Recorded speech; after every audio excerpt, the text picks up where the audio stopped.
When you're building something worth bragging about, whether it's a resto mod, a track toy, or your next garage masterpiece, there's no shortcut to doing it right, and doing it right starts with the equipment you can trust.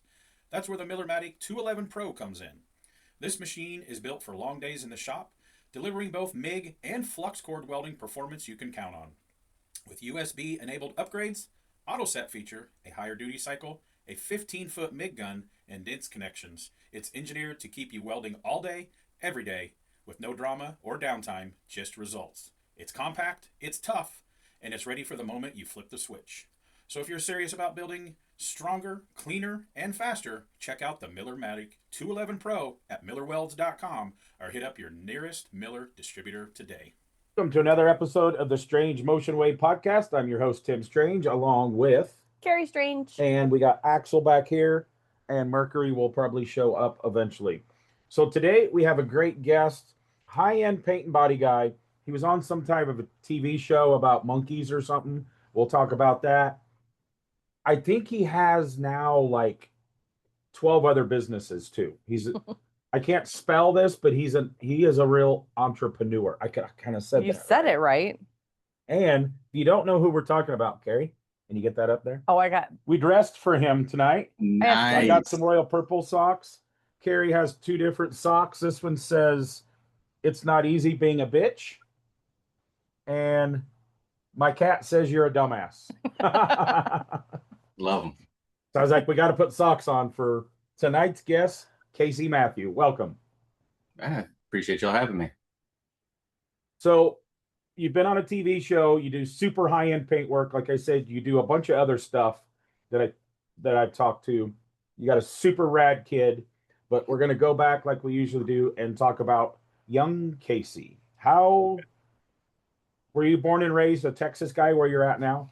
I am. So my entire family was born like between Massachusetts and Virginia, on both sides, my mom and my dad's side. And then my uncles moved down to Texas, decided thought they wanted to be cowboys. So then later on, my dad followed them down here, and I was the only one born in Texas out of the entire family. So it's pretty rad. So were they cowboys? Were you a farm kid growing up? My uncle thought he was going to be a cowboy, got a couple of horses, but that faded out pretty quickly. So There was no cowboys. It didn't pan out. They were machinists. So then they had a mold and tool company, and that's just kind of what they lived on. Yeah, cool. Nice. So where did you go to school at? So I went to Crowley. We lived in a town. We lived in Fort Worth, which is in the neighborhood we were in was just on the edge of the Crowley School District. So if you went to like the next neighborhood over on any direction from me, it was a different district than ours, but they carted us all the way into Crowley from Fort Worth. And I went there from kindergarten until I dropped out. So was your dad? That was always a question. Did not graduate. I did was not. your dad or uncles into cars, or how did you get the bug? So my dad still actually has his paint and body shop. So it's just him. He was born in 51. So whatever that makes him years old. I know the date he was born, but I don't do math very quickly in my head. But he has a paint and body shop, and it was always just him. He has a one-man shop since forever. He's been in the same exact shop since I was a little kid. So I was 5 years old, I think, when he got his first shop, and he's in the same spot still today. Nice. That's pretty awesome. It is. I'm like that I've never really had full-time employees, so I think we could be friends. But one, that he didn't grow, but two, he stayed like that. And three, he's still in business, because some people, we've all seen people come and go in 5, 6, 7 years, and Oh yeah. whether it's a body shop or a hot rod shop or something. So he's obviously doing something right if he's still in business after all those years. He always said I had to work harder, but it gave him some freedom. He was able to, he's always been in a NASCAR, so he'll just close up shop and drive to Talladega, he's been to, I think, dang near every speedway there is. There's still a few that he hasn't been to, but it's only because he's not interested in going to it, but he does a lot of traveling, and he just sleeps in his van. He's got an old Ford van, and he just drives to the NASCAR tracks, camps, watches the race, and drives home. Gotten to the age now where he's got a little motorized scooter that he has to get around on, but he's still trucking. Is it like a conversion van or one of them free candy vans? it's a conversion van that might as well say free candy on it. It's pretty rough, but he loves it. I can't get him out of it. So I'm like, whatever. Yeah, as long as he's happy. He's comfortable. That's it. So did he ever race any cars himself since he was a race fan? No. He always had some fast cars back in the day. The car that we moved to Texas, he had a 69 AMX with a 390 in it. And he loved that car. And then as we had kids, they had started, my sister was born and then I came along. He got a pickup truck and he had to choose between the AMX and the truck. So that's kind of what led to F100s, I guess, for him. He sold the AMX, kept the pickup. My mom got a Ford Tempo. And they would go out to, which is now closed, unfortunately, but they would, my mom was a bracket racer in her Ford Tempo at the local drag strip here in Kennedale. So, and she was it stock though? Bone stock, but it didn't, she said it didn't matter what I did to the car, how much fuel, no fuel, if I had luggage, it always ran the same time. So she said they'd line up next to some pretty healthy cars and she would just win because of the they wouldn't, but they'd let her go so far ahead that these guys would want to try to catch up and they'd blow through their times. And she was would win all the time. It was awesome. I never saw the longest time she couldn't understand bracket racing. We go to drag races growing up. We were dating in high school and everything. And she loves drag racing when it's like heads up, first one there. Yeah, that's what I like. Street racing. Nitro cars. Yeah. And she just doesn't like that. But man, if you get it, and I've announced some drag racing, if you get into the science of bracket racing, it's amazing. If you get all nerdy at the it is awesome. You're racing yourself. Dial-in and the breakouts and the this and that. I mean, it's that's the problem. Is the science? I hated. You just want to be entertained. I hated science. That's why I just want to go as fast as I can go. Yeah. Get it all. I don't want anybody to control me. Yeah. So, did you start? Was your first job working for your dad? Yeah. So I've got pictures of me. I don't remember this, but there's pictures to prove it, I guess. But my dad's body shop started behind my parents' house. They still live in the same house they bought when they moved down here. And he had a little spot behind the fence, and he took a stencil and put Ken's Body and Fender Works on the fence. And there's pictures of me spreading Bondo at like 4 and 5 years old on a K5 Blazer. And I mean, I don't remember doing it, but like I said, there's picture proof at least. And so I mean, it's just kind of it's just evolved into that. I guess growing up, I didn't know I had the option to do anything different. You grow up in something like this. I just like, this is what I do.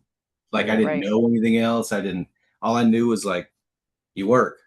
I saw my dad work. He didn't have any employees. He worked, and then I never thought about really going to work for somebody either, because I just thought you're supposed to work for yourself. So I've always had this passion to like, one day I'll have my own shop, and he does a lot of collision work still.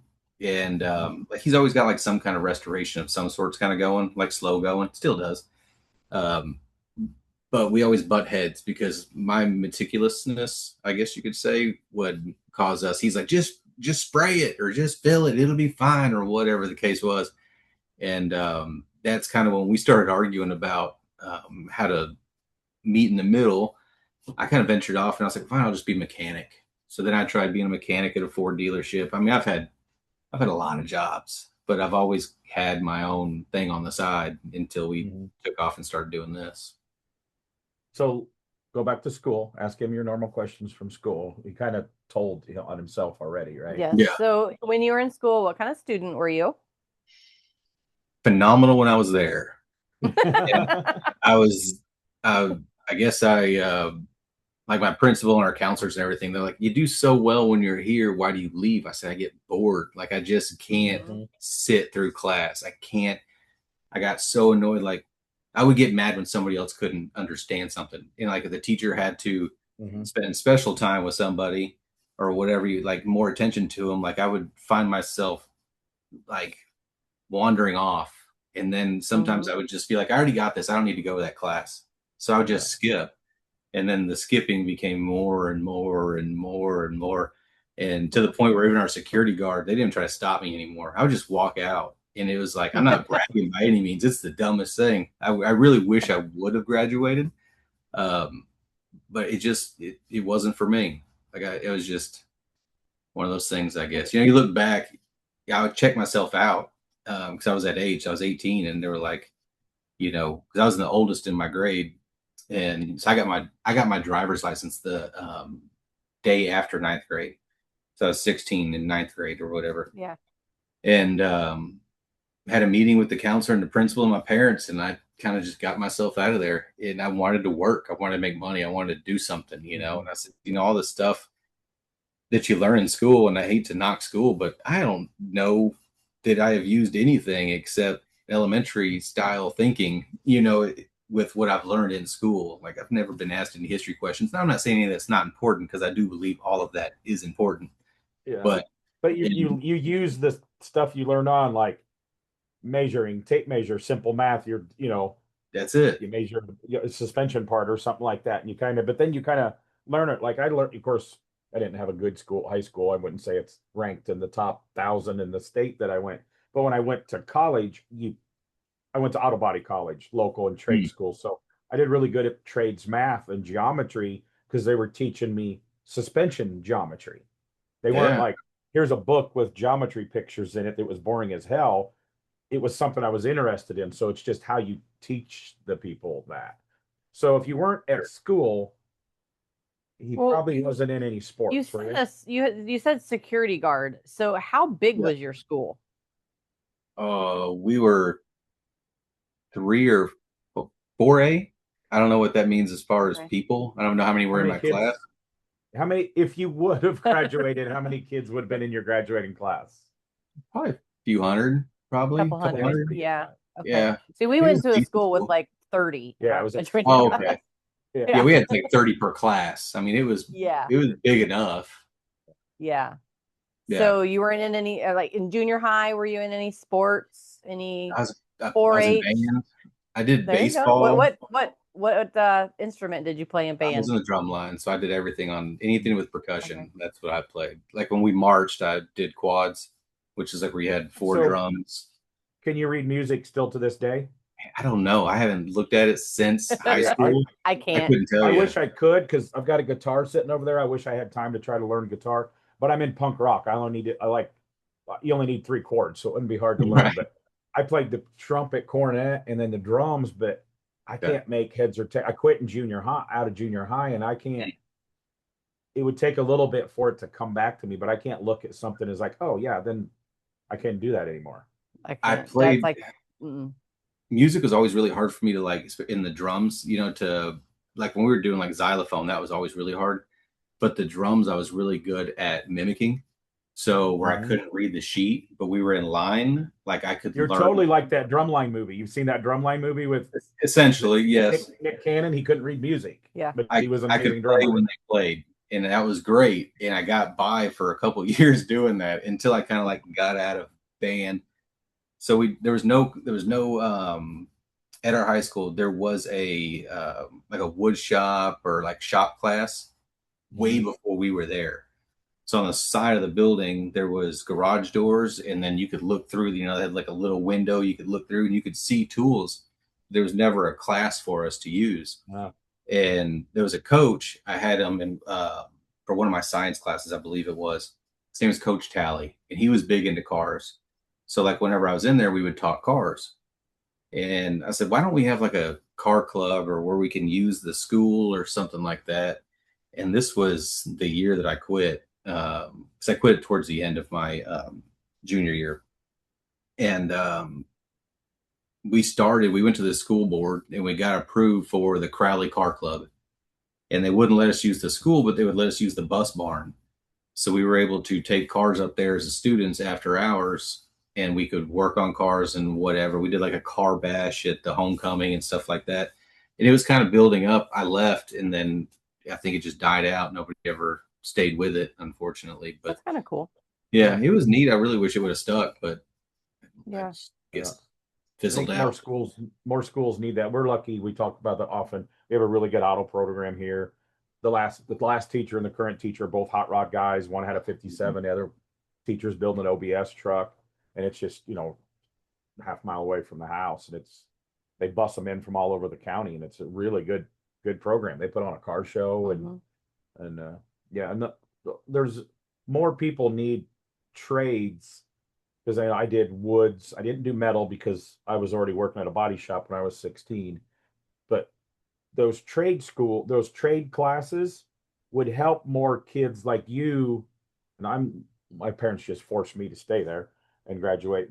If you have trades, I think it helps more kids get their diploma because You seem it's more something interested that, in going to class. Like I want to Yeah. go more to hand, class because of this. Yeah. yeah. I was old enough that they didn't what do they call it? Not identify or classify kids.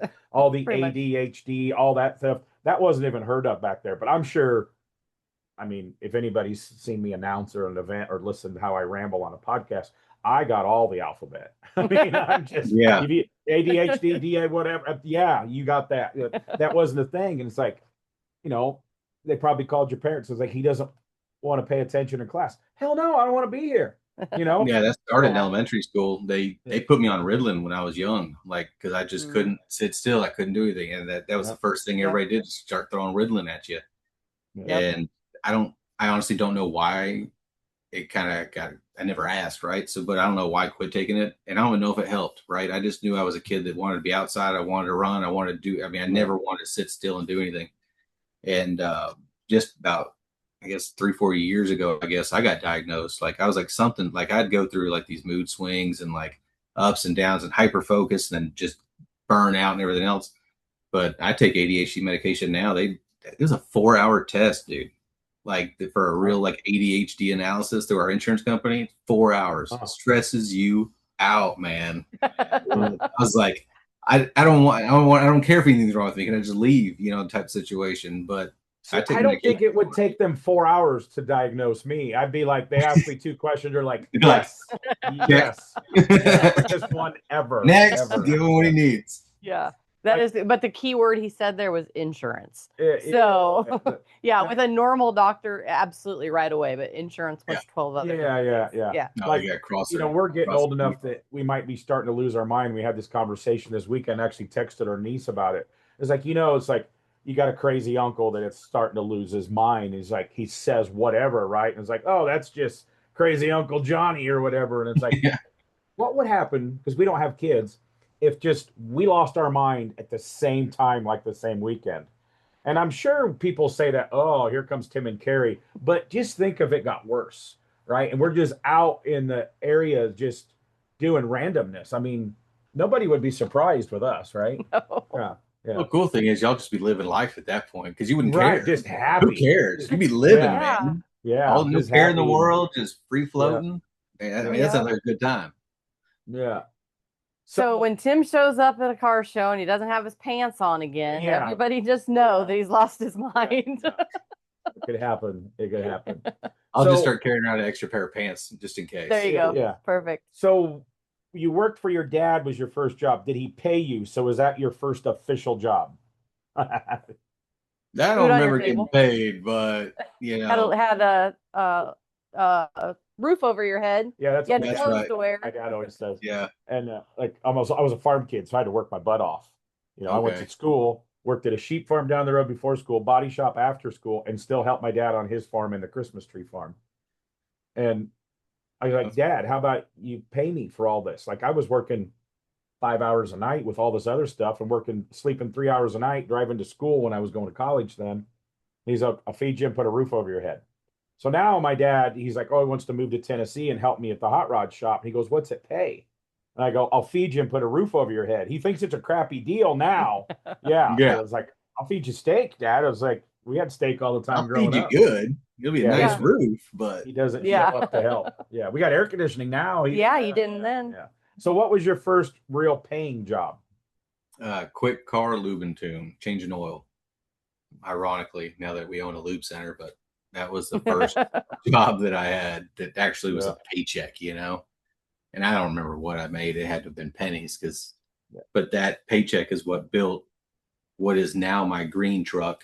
But when I built it, it was white. It was a white long bed when I built it. I got it when I was 15. I started driving it around 17. Is that your first mode of transportation? No, my first car was an 83 Buick LeSabre. That was my grandma's car that got passed down to my mom, then to my sister, then to me.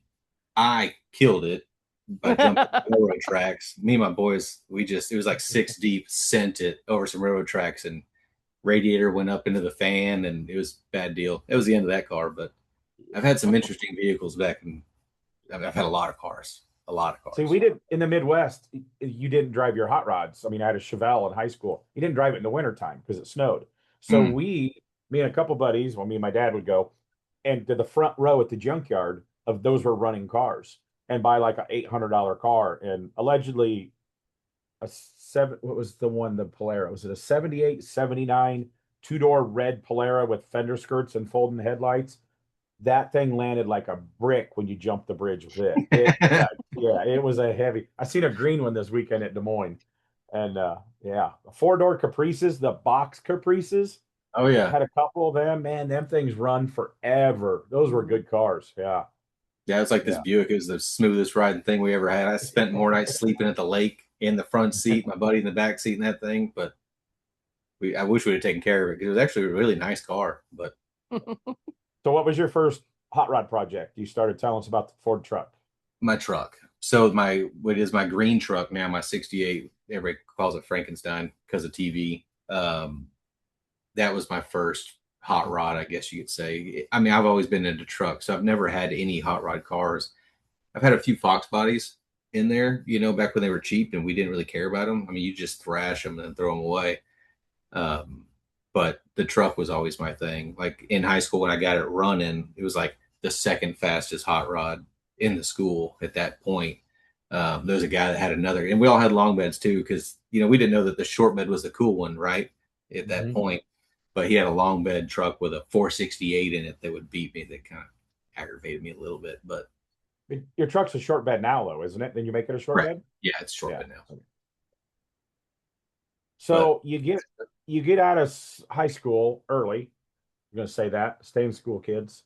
And what was that when you went to the oil change shop, the lube place?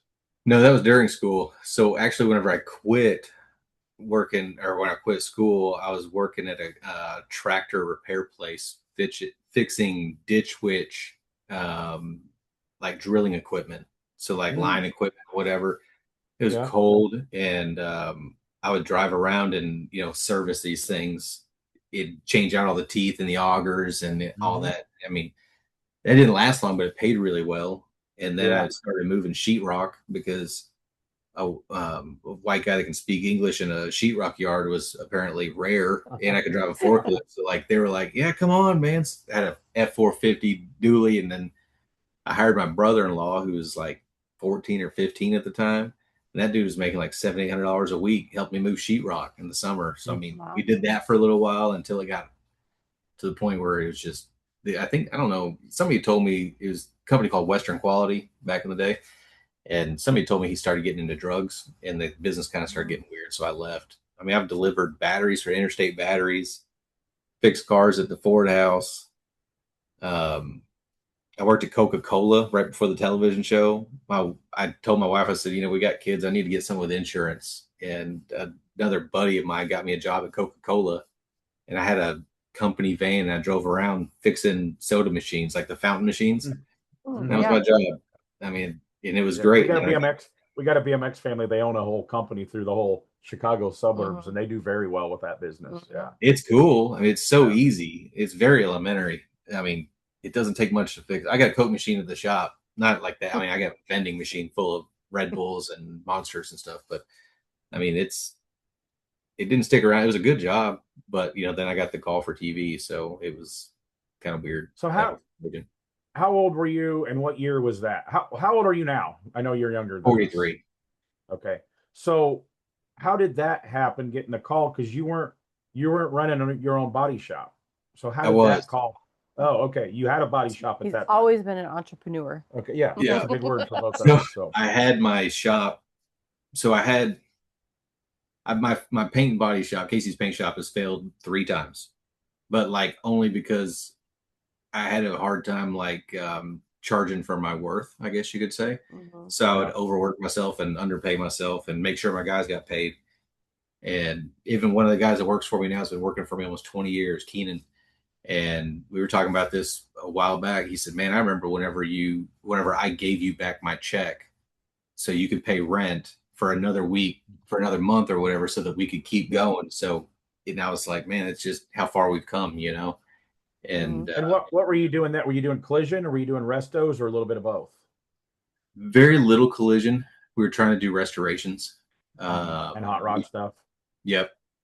And I spent a lot of time trying to like just try to get our name out there, because I mean, Instagram and all that stuff wasn't out there. So how do you do it really, you know? But like build your car and then go thrash around town and hope somebody wants you to paint their car, you know? I mean, I didn't really know how to. I mean, I was in my 20s. I didn't know how to market anything, you know? So so me in my age, I'm a little bit older. It was go to a big show, hopefully a magazine will shoot it, and wait. A few months after our first magazine feature, we went on our own 32 years ago. Nice. Did you have anything in a magazine before you were on the TV show? Did you have, like, did you go to a Good Guy show or anything like that and people noticed you? You didn't do anything like that? I had nothing. I mean, I didn't shoot, man. I didn't really go to car shows, honestly. Like I love car shows, but I hate car shows at the same time. Like I enjoy them and hate them at the same time. So it's always been hard for me to go sit for a few days. And I was never a vendor at anything. So like, I mean, I would show up. I wouldn't even sign up for anything. You know, you walk through and you kind of like do this down the middle aisle and you're like, oh, that one's cool. That one's cool. And an hour later, you know, we're gone, you know, and it never really sucked me in until business started picking up. And I was like, I should probably go out and do this. But I mean, I took I bought a F-250. It was an 2001, 2002, whatever it was, F-250, single cab long bed. We cut the frame, and I've known Richard for a long time, and me and Aaron been buddies since high school. We were in band together. So yeah, I had that truck and I was like, hey man, I want to shorten this truck. You think we can do it? He said, yeah. So, I mean, I took that truck to Gas Monkey. I mean, years and way before the TV show, with a short bed on the trailer. Me and Aaron worked nonstop for 3 days and cut down the drive shaft ourselves, shortened the truck. And then I put the long bed back on the trailer and hauled it back to the shop. Did a full Lariat conversion. I mean, that was like cool to us, right? It was a lowered power stroke, had all Banks turbo. I mean, that's like, instead of paying bills, I was building cars trying to get noticed. And then bills came up. I'm like, oh shit, maybe I shouldn't have bought these parts. Maybe I should have paid rent.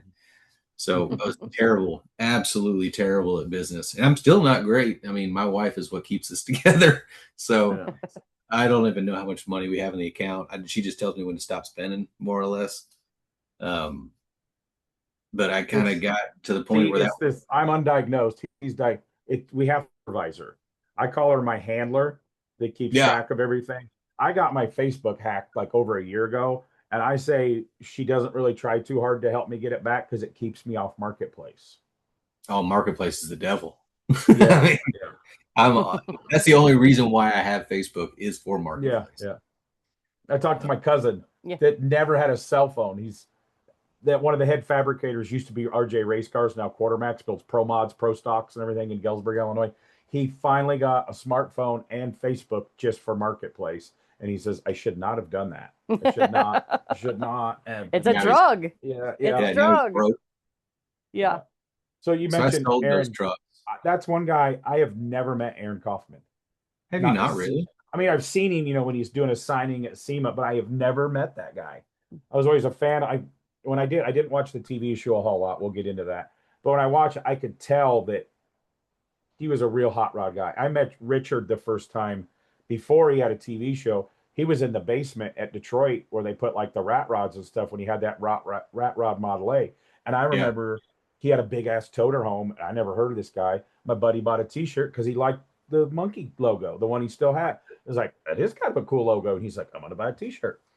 And to speed up, years later, when I had my TV show at Power Block, my producer, Spike TV, there's no Spike TV around anymore. They were looking for the next Jimmy Shine, Paul Tuttle, Chip Foose entertainment automotive guy.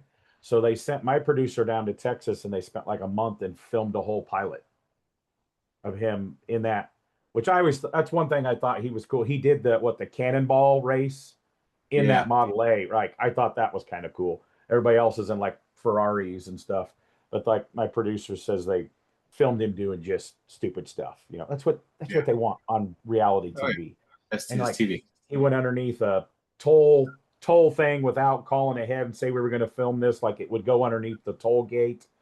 And I'm gonna say I'm gonna be nice, but if they did what they were gonna say, or got hired by Spike, gave RTM the production studio, gave Spike the pilot, and all I know is my producer says they told Spike, if you're gonna do a TV show with this guy, we don't want to do it because it was too crazy. Because they came from the Power Block. Mine was like Right. their first reality show. It was like an overhaul and spinoff, and everything else it was how to TV. So their TV, their camera guys stuff could not comprehend this guy going out in a parking lot doing donuts and driving crazy because Right. that's not, they were this. They weren't, woo, you know, they're Yeah, like, it doesn't get fit it? the You know, model. Yeah. they're like, we knew he was going to end up on TV eventually. He'd get the right production company, the right pitch, the right agent or something. So, but they were how to TV. So there's like, they need a different person for that. So you get the call. And what year was this when you get the call to be a part of this? Man. I don't So remember when, because that TV show ran a long time. Didn't it run over 10 years? Yeah. Well, so I've been gone for, I believe, 11 or 12 years since I left the show. Oh, wow. Wow. Yeah, mine's been done 13. I think that's the first time I met you in person was maybe at SEMA, and that's when you left. So that's been long ago when I met you that you were done there. Yeah. So was the show started already, or were you first crew? You were part of the very beginning of that. So Aaron worked for Richard for a while before the show even kicked off. And then I knew Richard for many years before the show kicked off. And so they were shooting all this stuff, and I get a call. Did he have a shop before? I mean, I know he had the t-shirts and he had that model. Did he have like a shop? Yeah. They built. I always thought it was no shop, and then it kind of got bigger for TV, didn't it? Well, no, it changed locations. So the original Gas Monkey shop, like where I first started hanging out, was a pretty decent sized building, and it was just he would buy old Model A's. That was their gig. They would buy old Model A's, not running, bring them back, get them running again, and then give them like a little style and sell them. That was the Gas Monkey flip, just flip.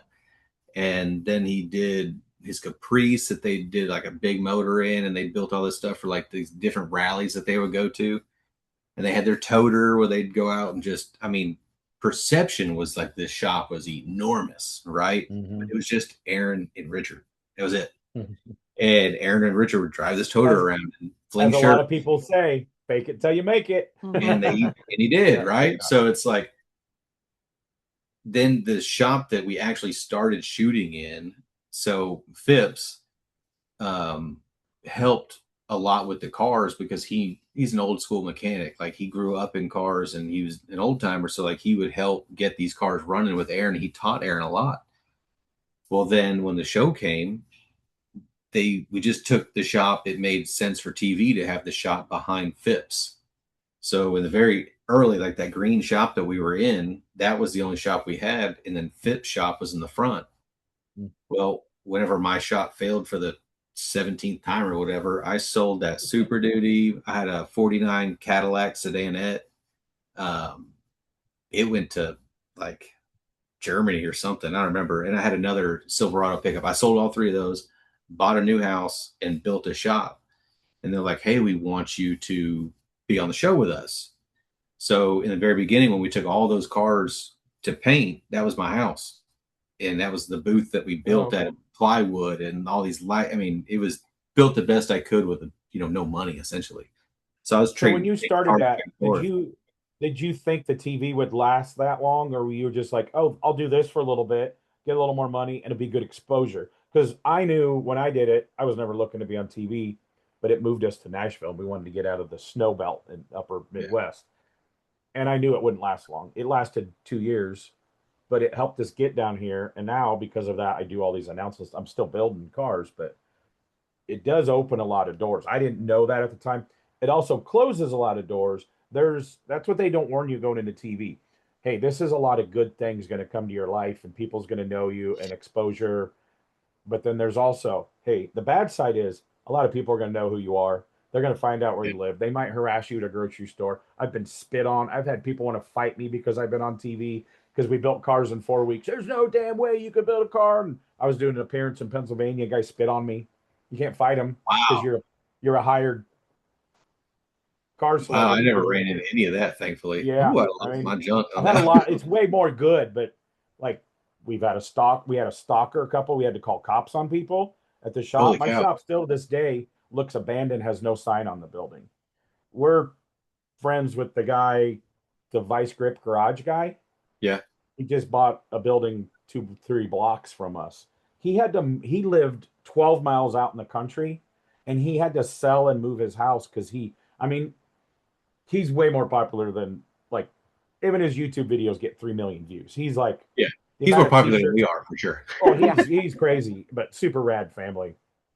And he had to sell his house because fans were following his kids to school. That's when it gets creepy, when they follow the kids. Like, wow. So he had to move, and he's got another shop, and I know where it is, and there was no sign on the building, but people were going to find out. It's a smaller town outside of Nashville, but yeah, I know we live all around a lot of people from the Power Block, Power Nation. 2 of the guys come to my shop. Some, they live here by us. Kevin Tates lives close. Ian Johnson lives close. All these Power Nation guys, and Mike Wolf lives by there. And it's like everybody's hidden. Everybody, because you're in your shop, you want to work. When I'm there, if my door was open, somebody would stop by and she'd be like, how come he didn't bill any hours today? Well, Bubba stopped by today and we talk cars all day long, because I like to talk cars. So there's also a reason why I keep my door closed. So let's hear Casey's side of it, and not your story. Well, I'm listening to it. I'm just putting that out there. That's what's my process from TV. So let's hear hear yours. Yes. So I was at the time I was working for Coke, and I get a call from Richard, and he said, "Hey man, do you want to go on TV? Do you want to be on a TV show with me and Aaron?" I mean, I not trying to be funny, like I for real thought he was probably drunk, because I was like, "What? Like I don't know what you're talking about." Like, and I kind of blew it off, and I was like, "Yeah, I mean, maybe whatever."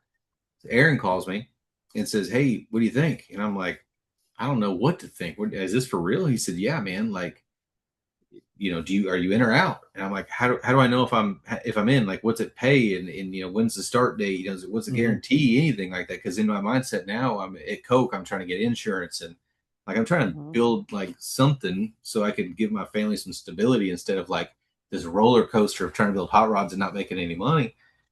And he said, "Well, it needs to start tomorrow." I'm like, "Dude, I got a full-time gig right now, man." And he's like, I was like, "Well, let me talk to my wife. Like, I don't even know how to approach this, right?" And kind of got, I guess you'd say, the balls to go talk to the boss and told her like, "Hey, this kind of sounds weird, but I talked to them. They want to know if I want to do television." And she's like, she asked a couple questions I couldn't answer. I mean, I didn't have enough information to even give her. I'm like, I got to quit my job tomorrow morning and be there by 9 and turn in my van. And like, how am I going to get there? Because my other car at the time was a 55 Ford Custom Line, had no AC, no heat, no windows. It was a 302 5-speed with a Maverick 8-inch in the back. I mean, it was just a hot rod. I was like, "What? I mean, I can't drive this to Dallas." Like, but I did. I mean, that's all we had to do. So, well, she said, "I think you'd be crazy not to do it." And with her support, I was in. I was like, if she was like, "I don't know, man, we can try to do this and whatever," but she was like, "Just do it." And I called my boss at Coke the next morning and said, "Hey, kind of crazy, but I got this opportunity. Can I drop my van off in the morning, today and whatever?" And I turned it in, and then went straight to Gas Monkey after that. Pulled up. Did Coke give you a fallback like, "Hey, in a couple months if this don't work out"? They actually did. They were like super stoked for me, because I knew a guy that worked there that kind of got me in. But Matt was our boss, and he was really cool. And he was like, "Hey, you've been great." I mean, because they just invested a lot of time with me, outfitting my van, doing all the training. I mean, they're like, "Hey, if it doesn't work out, we'll take you back because we don't have to train somebody else." Right. Yeah. And I never went back, but I mean, it just hit the ground running. I mean, it's the coolest thing, one of the coolest things I've ever done. Like, I don't regret it, but I don't think I would. Actually, I know I wouldn't. I've been approached after TV to do more TV, and I turned it down. Like, I missed so much of my kids growing up. Like, and you can't fix that, And see, we don't have kids. We sponsor BMX kids, but I've turned down probably a dozen offers after. Some I probably should have took, but when you look back of the offers, did any of those offers actually become a TV show? I think of the dozen, only one actually made it to TV. They all fizzled before they got there.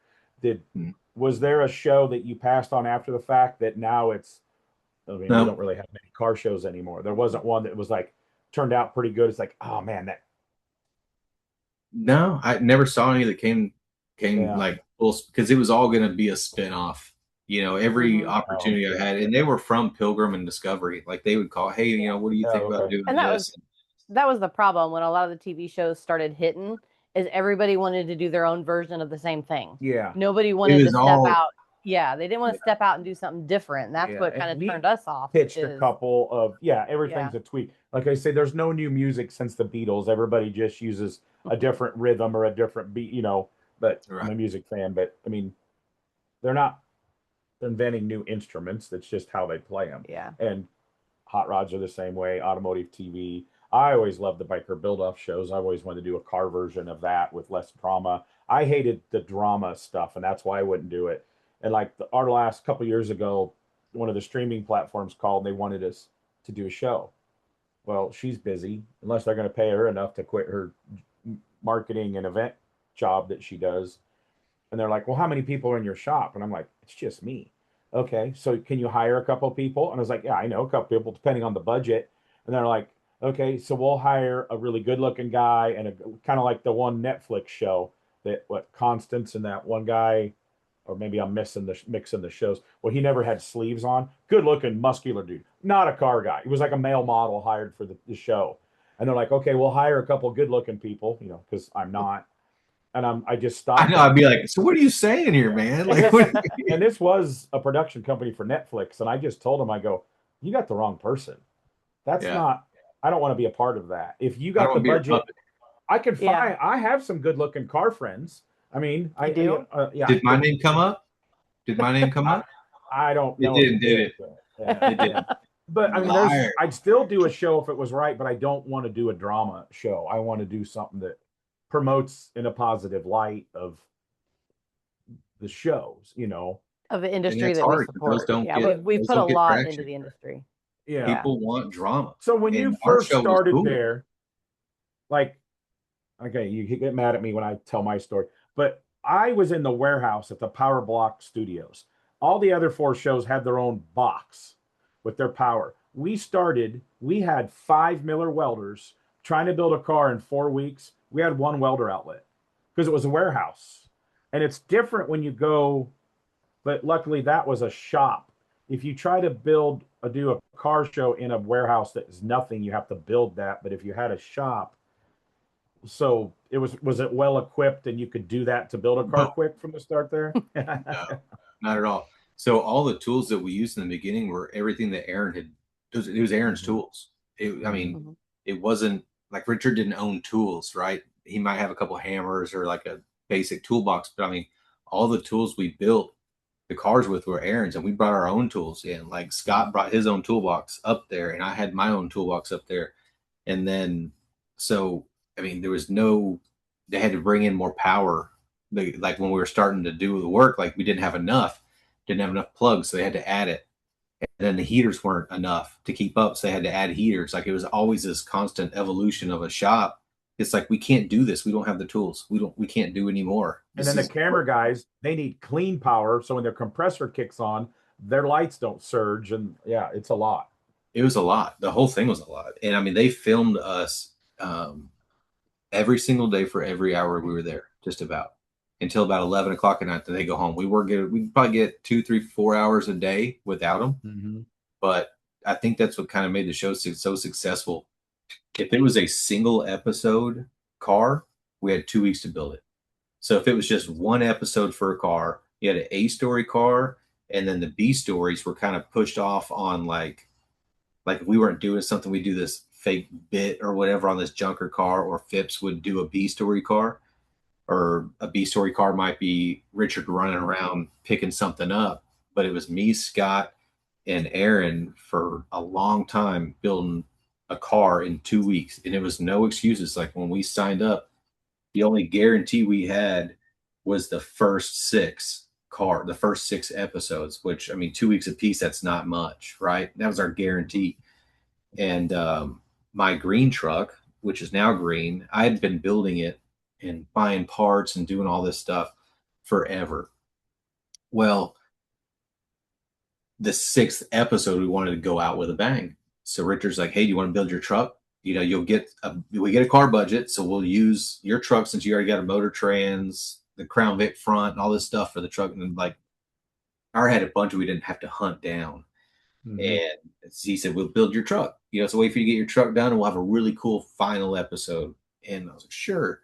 So on that sixth episode, when you watch it, the dude selling the truck is my father-in-law selling it out of the garage of my own house. And like, yeah, we take it back to Gas Monkey and we start building it. And it was funny because during that build, we got picked up for season 2. And we weren't telling nobody. Discovery didn't know, Pilgrim, nobody knew that it was my truck.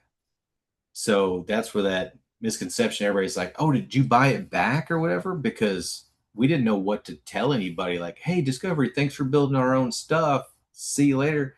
So Richard's like, you can't tell anybody this is your truck. I'm like, what the heck are we building it for if I can't even drive it? He's like, well, we'll just put it aside. We'll figure it out. But, you know, now it's evolved into season 2 and they're working on contracts in the middle of it. We get all painted and do it. And then the reveal happens. They take it to the auction and this Middle Eastern, you know, what Dubai guy buys it or whatever. I don't remember what the episode, whoever bought it. But then I took that truck home and it sat. I couldn't even drive it on the weekends because like we couldn't be out driving it. So I was like, before we bought the car wash we own, that's like some of the pictures I have of me there washing it. And like I'd drive it around town a little bit and then take it back home. Like I couldn't drive it to work. Couldn't do anything. So I have this killer truck. The Discovery doesn't know is mine. Because, yeah, it was supposed to be a secret that it was yours. But did you also had to keep it hidden until the episode aired also?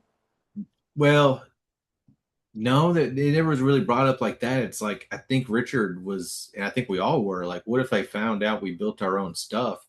Because they're giving you this budget, and Richard's like, you can't bring it around. I don't want anybody to see it. Like, and it wasn't like for the show. I think it was just trying to keep everything at bay so that nobody ruffled any feathers and contracts after that. But then one day he's like, just drive it, dude, whatever. And I pull up to the shop and everybody's like, what's going on here? You know, just like, I don't know what to tell you. Like, I don't know what to say. And it was funny. Well, that rich Dubai guy happened to be a long lost uncle, and he gave it back to me. He just gifted it to me. Yeah, just make the rest of the story up. Yeah.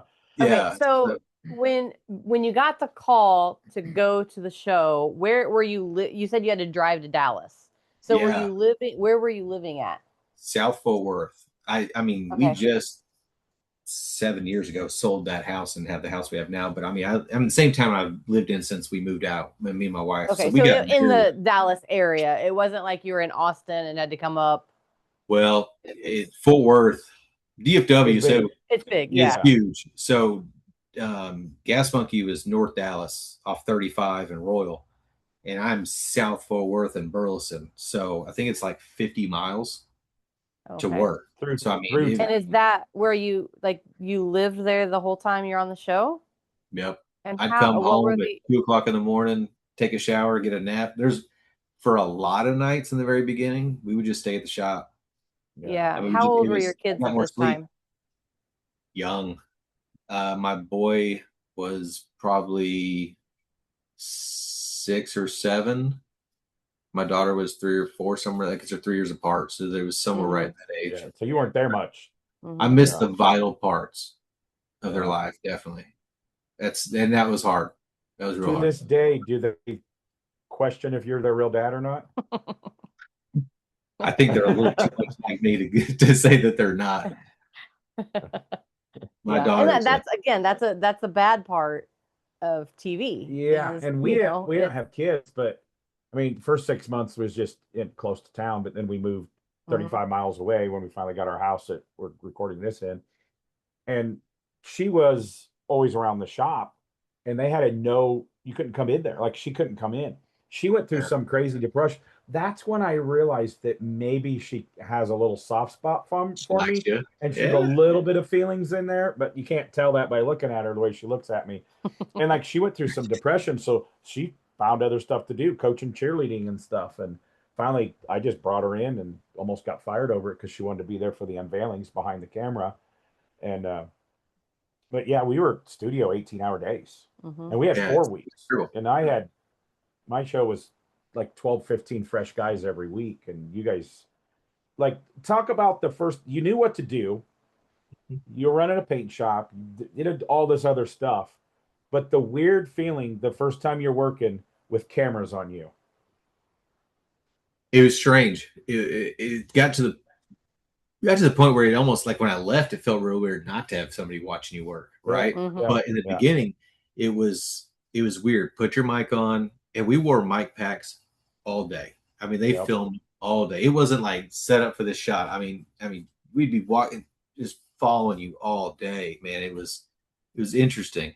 Because you're building a car that fast, you don't have time to stop and set up a shop unless it's like, hey, we need to plug this sponsor. That was our biggest fight. Guys are working just as hard keeping up with you guys, because like, once towards the beginning, they're like, oh, we missed that. Can you pull that engine back out and put it back in? I go, I'm going to do this once because it's not all hooked up. I'm never doing this again. It's your job to follow and get the cameras.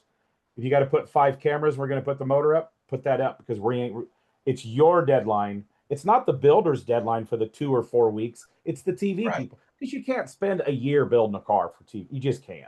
So no. And it got to the point, and we became friends with all of our camera guys are roughly around our age. So we kind of knew, after a while, we kind of knew what they wanted to see, right? Tear down, motor, wheels, brakes, interior, paint, just like the big transformation stuff. So we would tell them, hey, in a little while, we're going to be putting a motor in. In a little while, we're going to be putting the wheels on. In the very beginning, like probably for the first season and a half, we didn't have any sponsors. So we didn't have to give anybody any shout outs. We didn't have any contacts with anybody. But that's where it comes back to, like what you said, like, you meet people, right? All those contacts that we met, like, have just stayed with us. Like, and it's been awesome. But like, it was tough. The show was really awesome, really hard, really terrible, but it's like that love-hate relationship with car shows. It's like, it's a love-hate. Yeah. And like you said earlier, but it sucks. There's TV shows that have been after too, right? And I feel like Gas Monkey hit something that nobody else could, because I don't know if the guys that are doing the shows now had, I guess, the same drive as we did in the beginning. Not saying they didn't like cars, but we weren't doing it for TV. Aaron and I started doing it, and then we brought it, and Scott was there too, Scott McMillan, and we were doing it because we wanted to build cars. It had nothing to do. We weren't excited about television. Like, we were like, we get to build cars with somebody else's money, and like, and actually get to build them, right? Yeah. And I think the determination that we all had in being friends for so long. Like, I've known Scott forever. Like, we were all riding bikes like that. You know what I'm saying? Okay. Like, we knew each other. So we know Scott. I'm a friend of Scott's. Yeah. I wasn't when he was on TV, but when he left, was he one when some of them left and they did that Misfits spinoff? Was he on that? He did Misfits. Yep. So I got to know him because with his shop, Scott's Rods, he would come and autocross and set up all of the shop stuff. Yeah. And one year, him and his wife did Cars and Cones and did a road trip with us, and we hung out all week. And I always enjoy seeing Scott. He's a lot of fun. He doesn't come to Good Guys every year, and I miss him when he's done. And the guys at his shop, So give me one I told you the rules. Don't throw anybody under the bus. But I want one good embarrassing story for Scott McMillan. You've known him too long not to at least have. Oh I just man, gotta we figure out. partied one time and he woke up You and he said peed his just pants. one. That's the hard part. That's the problem. I drew a penis on his head while he was passed out or something. Man, I don't know if I can throw him under the bus because I feel like he could do the same thing to me, and I hate to see what he says about me. Oh, he definitely could if we get him on here. Yeah, We'll get him on. Absolutely. I mean, he no, will. we'll never have him on. No, here, we'll never talk so to him you're again. good. So you could just yeah. Oh yeah, sure. Okay, you man, can dwell on that. We can come back to that. Yeah, at the end. you put me on the spot Because I'm gonna the So two guys stay that tuned, the other everybody. two guys that worked at the shop. I'm gonna ask the same thing about them. So Stay tuned. Watch till the end Yeah, because so- we're gonna get yeah. good stuff on them. Yeah. so you start, you get ready. You're starting season 2, Mhm. and obviously the numbers are good. And it sucks that we don't have enough car shows on. Whether you like some of these car shows or not, and after doing car TV, it's hard for a person that did car TV to watch and enjoy car TV. I Because didn't to be even like, watch. oh, that car in the most of background's in primer. They painted that 3 episodes ago. And I'm like that way with movies. Or, oh man, the lighting sucks. It's like I have trouble enjoying car show. I watch race shows, but it is weird when you've been a part of it and then It was really enjoy cool it. in the beginning. We used to do like all the premieres, right? So when it came on, we would all go to Gas Monkey Bar and Grill, and we at the top floor, we'd watch the show up there. It was really cool, it was really fun. And then that started wearing off, and then I was like, I don't want to watch it. Did he have a bar and grill before the show took off, or was that after Really soon afterwards? Really, Okay. It didn't. Yeah, like a couple seasons in, but our seasons were like 3 and 4 months. Like it was like, because we shot so many. If it was a double episode, we had a month. If it was a single episode, we had a week or 2 weeks. So that was a week to build it and a week to paint it. Like it was stressful, dude. But I mean, I have a made it work. confession to make. I've never watched an episode. Good for you. I'm sorry. Watch season 6. Or, she hasn't even watched all of her episode husband's TV shows. Say which ones? What does she need to watch? Season 1, episode 6, just because it's my truck. Other than that, Okay. We'll look that up. Is Richard on it? We're not. She's had to deal with Richard at events, like certain events that he was a featured person, and she had a little trouble with Richard a couple times. So Richard is not her favorite person. I've hung out with him. The last time I hung out with Richard, it was at a Courtney Hanson party at SEMA, and we were stuck talking. He was super nice to me. His wife's a sweetheart. Of course, she's friends with Courtney. She's pretty nice to look at too, but she is really, at that party, she was really nice and super. What do you do? What's your name? I've never met her, so I was really impressed. It's like, it's got a good woman. Good woman goes a long way, right? Yeah. So I've known Richard since way before TV, and I love and hate Richard. And this won't be bad talking him, so this will stay the rule. I absolutely enjoy Richard when he's Richard. When he's not turned on, having to be somebody at an event, right?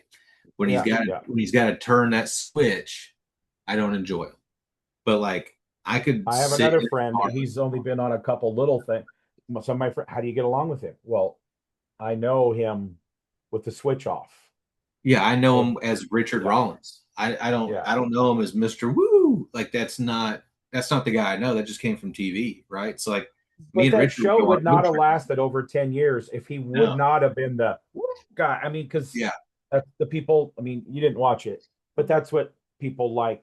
That I'm a good or bad. The same thing. People watch All Star Wrestling. Yeah, it's the entertainment. It's the entertainment. So like we are missing automotive TV because I always say, whether you like that, whatever X TV show, my TV show, whatever, if there's kids out there that their parents are not car guys, and if they turned on that TV and they found hot rods from Gas Monkey or from Misfit Garage or whatever, Fast and Furious movies and Roadkill, and now we have another one in our industry because we need more young blood. and it's hurt our industry when they killed all the TV shows. I really think it has. You see I think that's less younger kids, unless they're born in it with their dad or grandpa, uncle, or something, at these car shows. It's the TV sparks an industry, which sparks the whole thing. Builders come into it because they love what they see on TV. They'll pay us to build a car. Companies sell more parts. It's a full trickle down effect.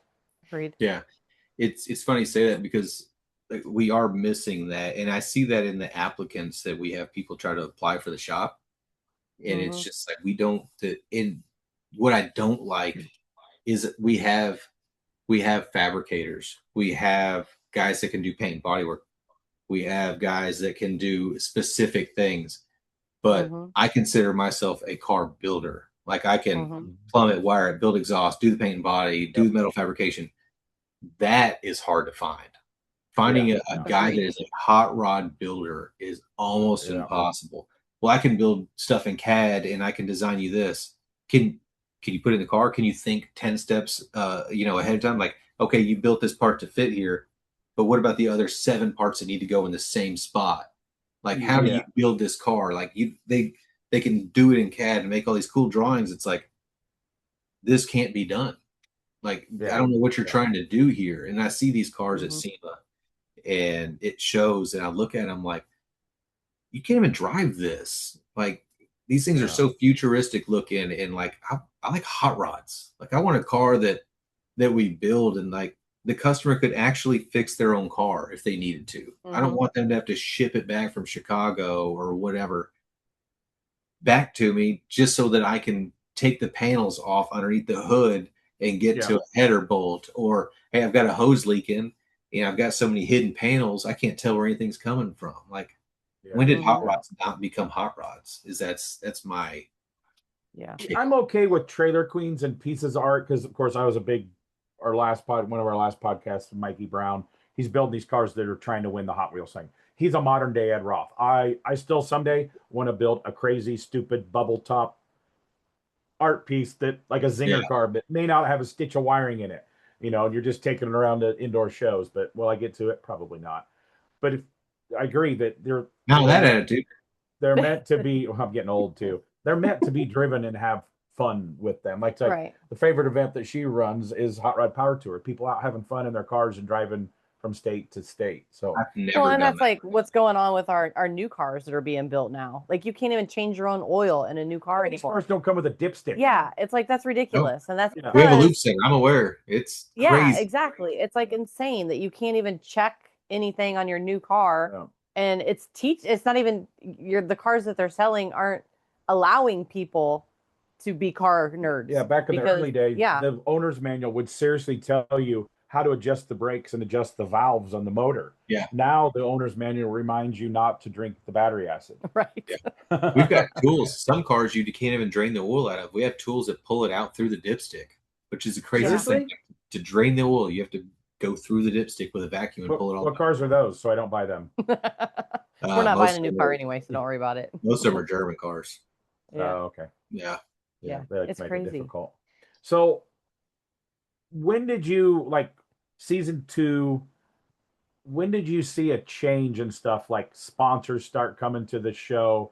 If you're out in public, somebody notices you at a grocery store. When did that start? Season 2, season 3, or end of season 2, after season, because we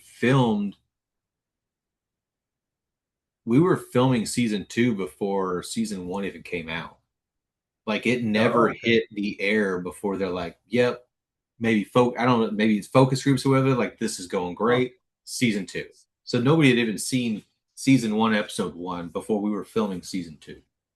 So nobody knew who we were, really. I mean, probably till the end of season 2, maybe beginning of 3.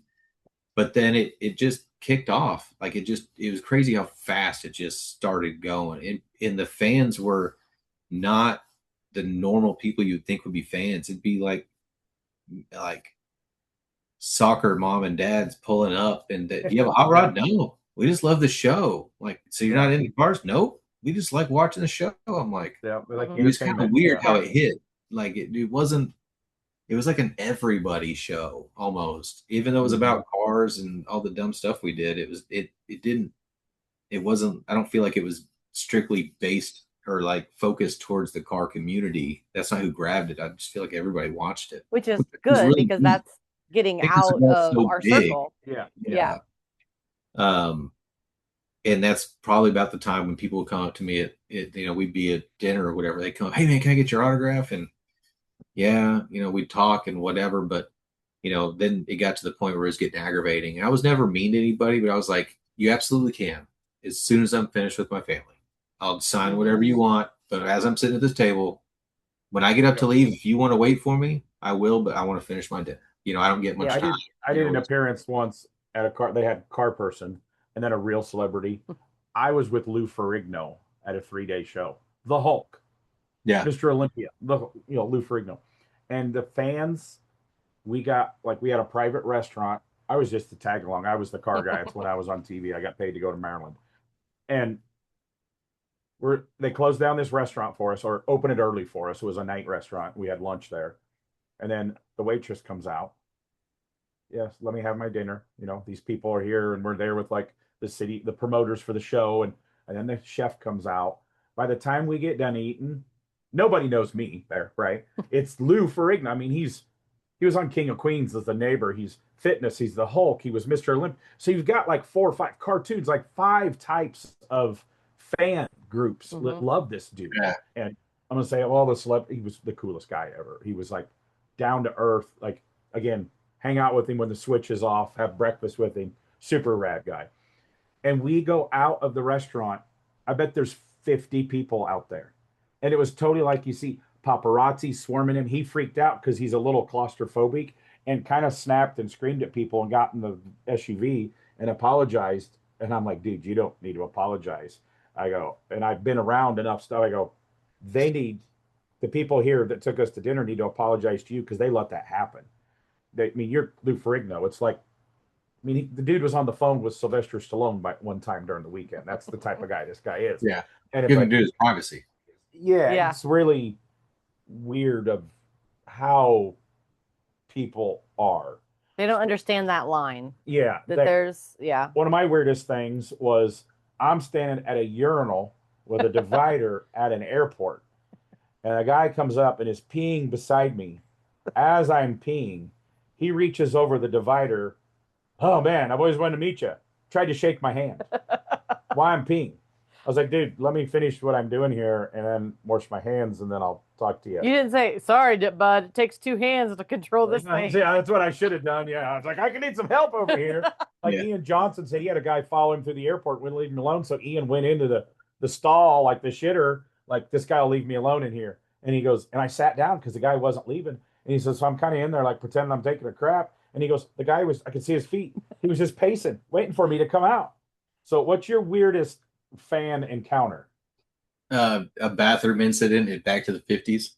Yeah. Guy calls me in the bathroom, wants to chit chat. And I'm like, dude, I could really I need to pee, and then I'm real, and I hope that y'all are too, just because I am. But like, you go to the restroom, you wash your hands, and like going to car shows, dude, it grosses me out as many hands as I shake. And when I go to the restroom, I'm the only one washing my damn hands. And I'm like, there's 30 people in here.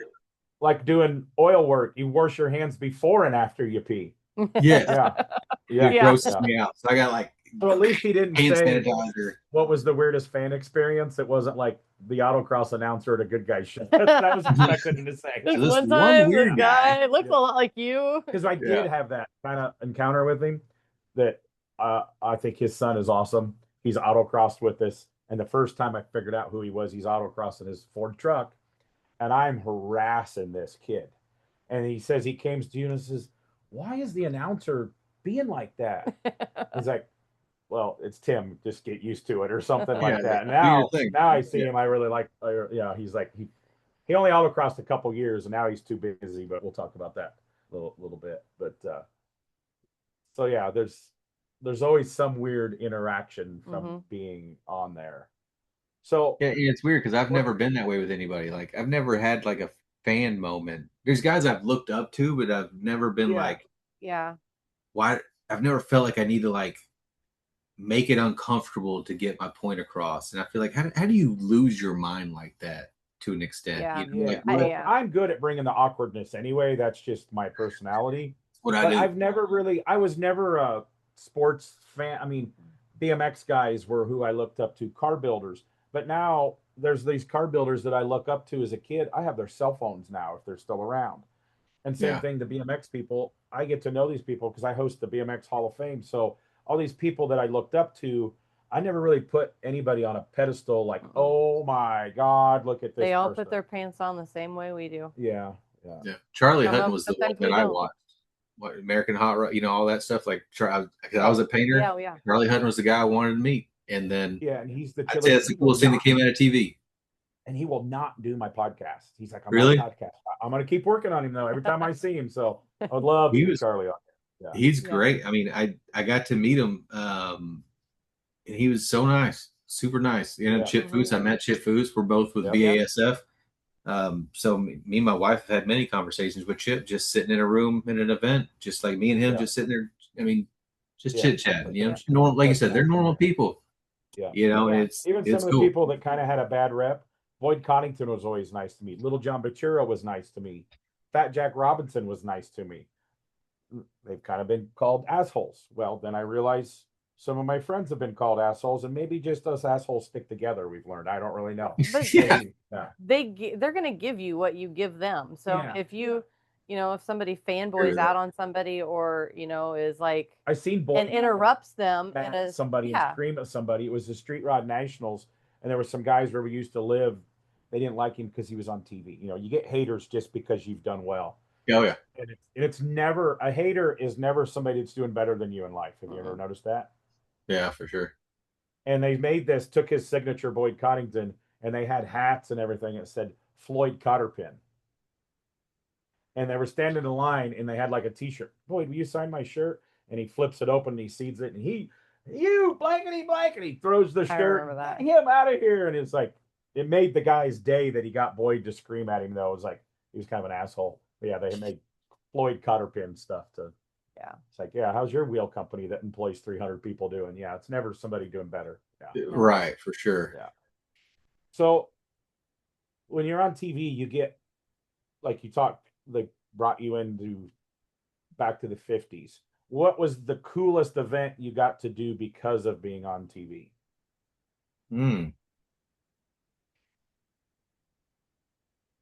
We got to do with Von Hot Rod 3, and then they bring in another guest.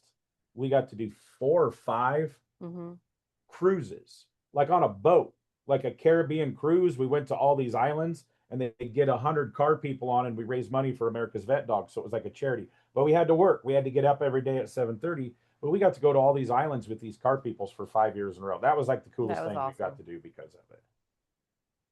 I'd probably say that, because man, as crazy as it sounds, we worked so much that we didn't stop filming to do anything.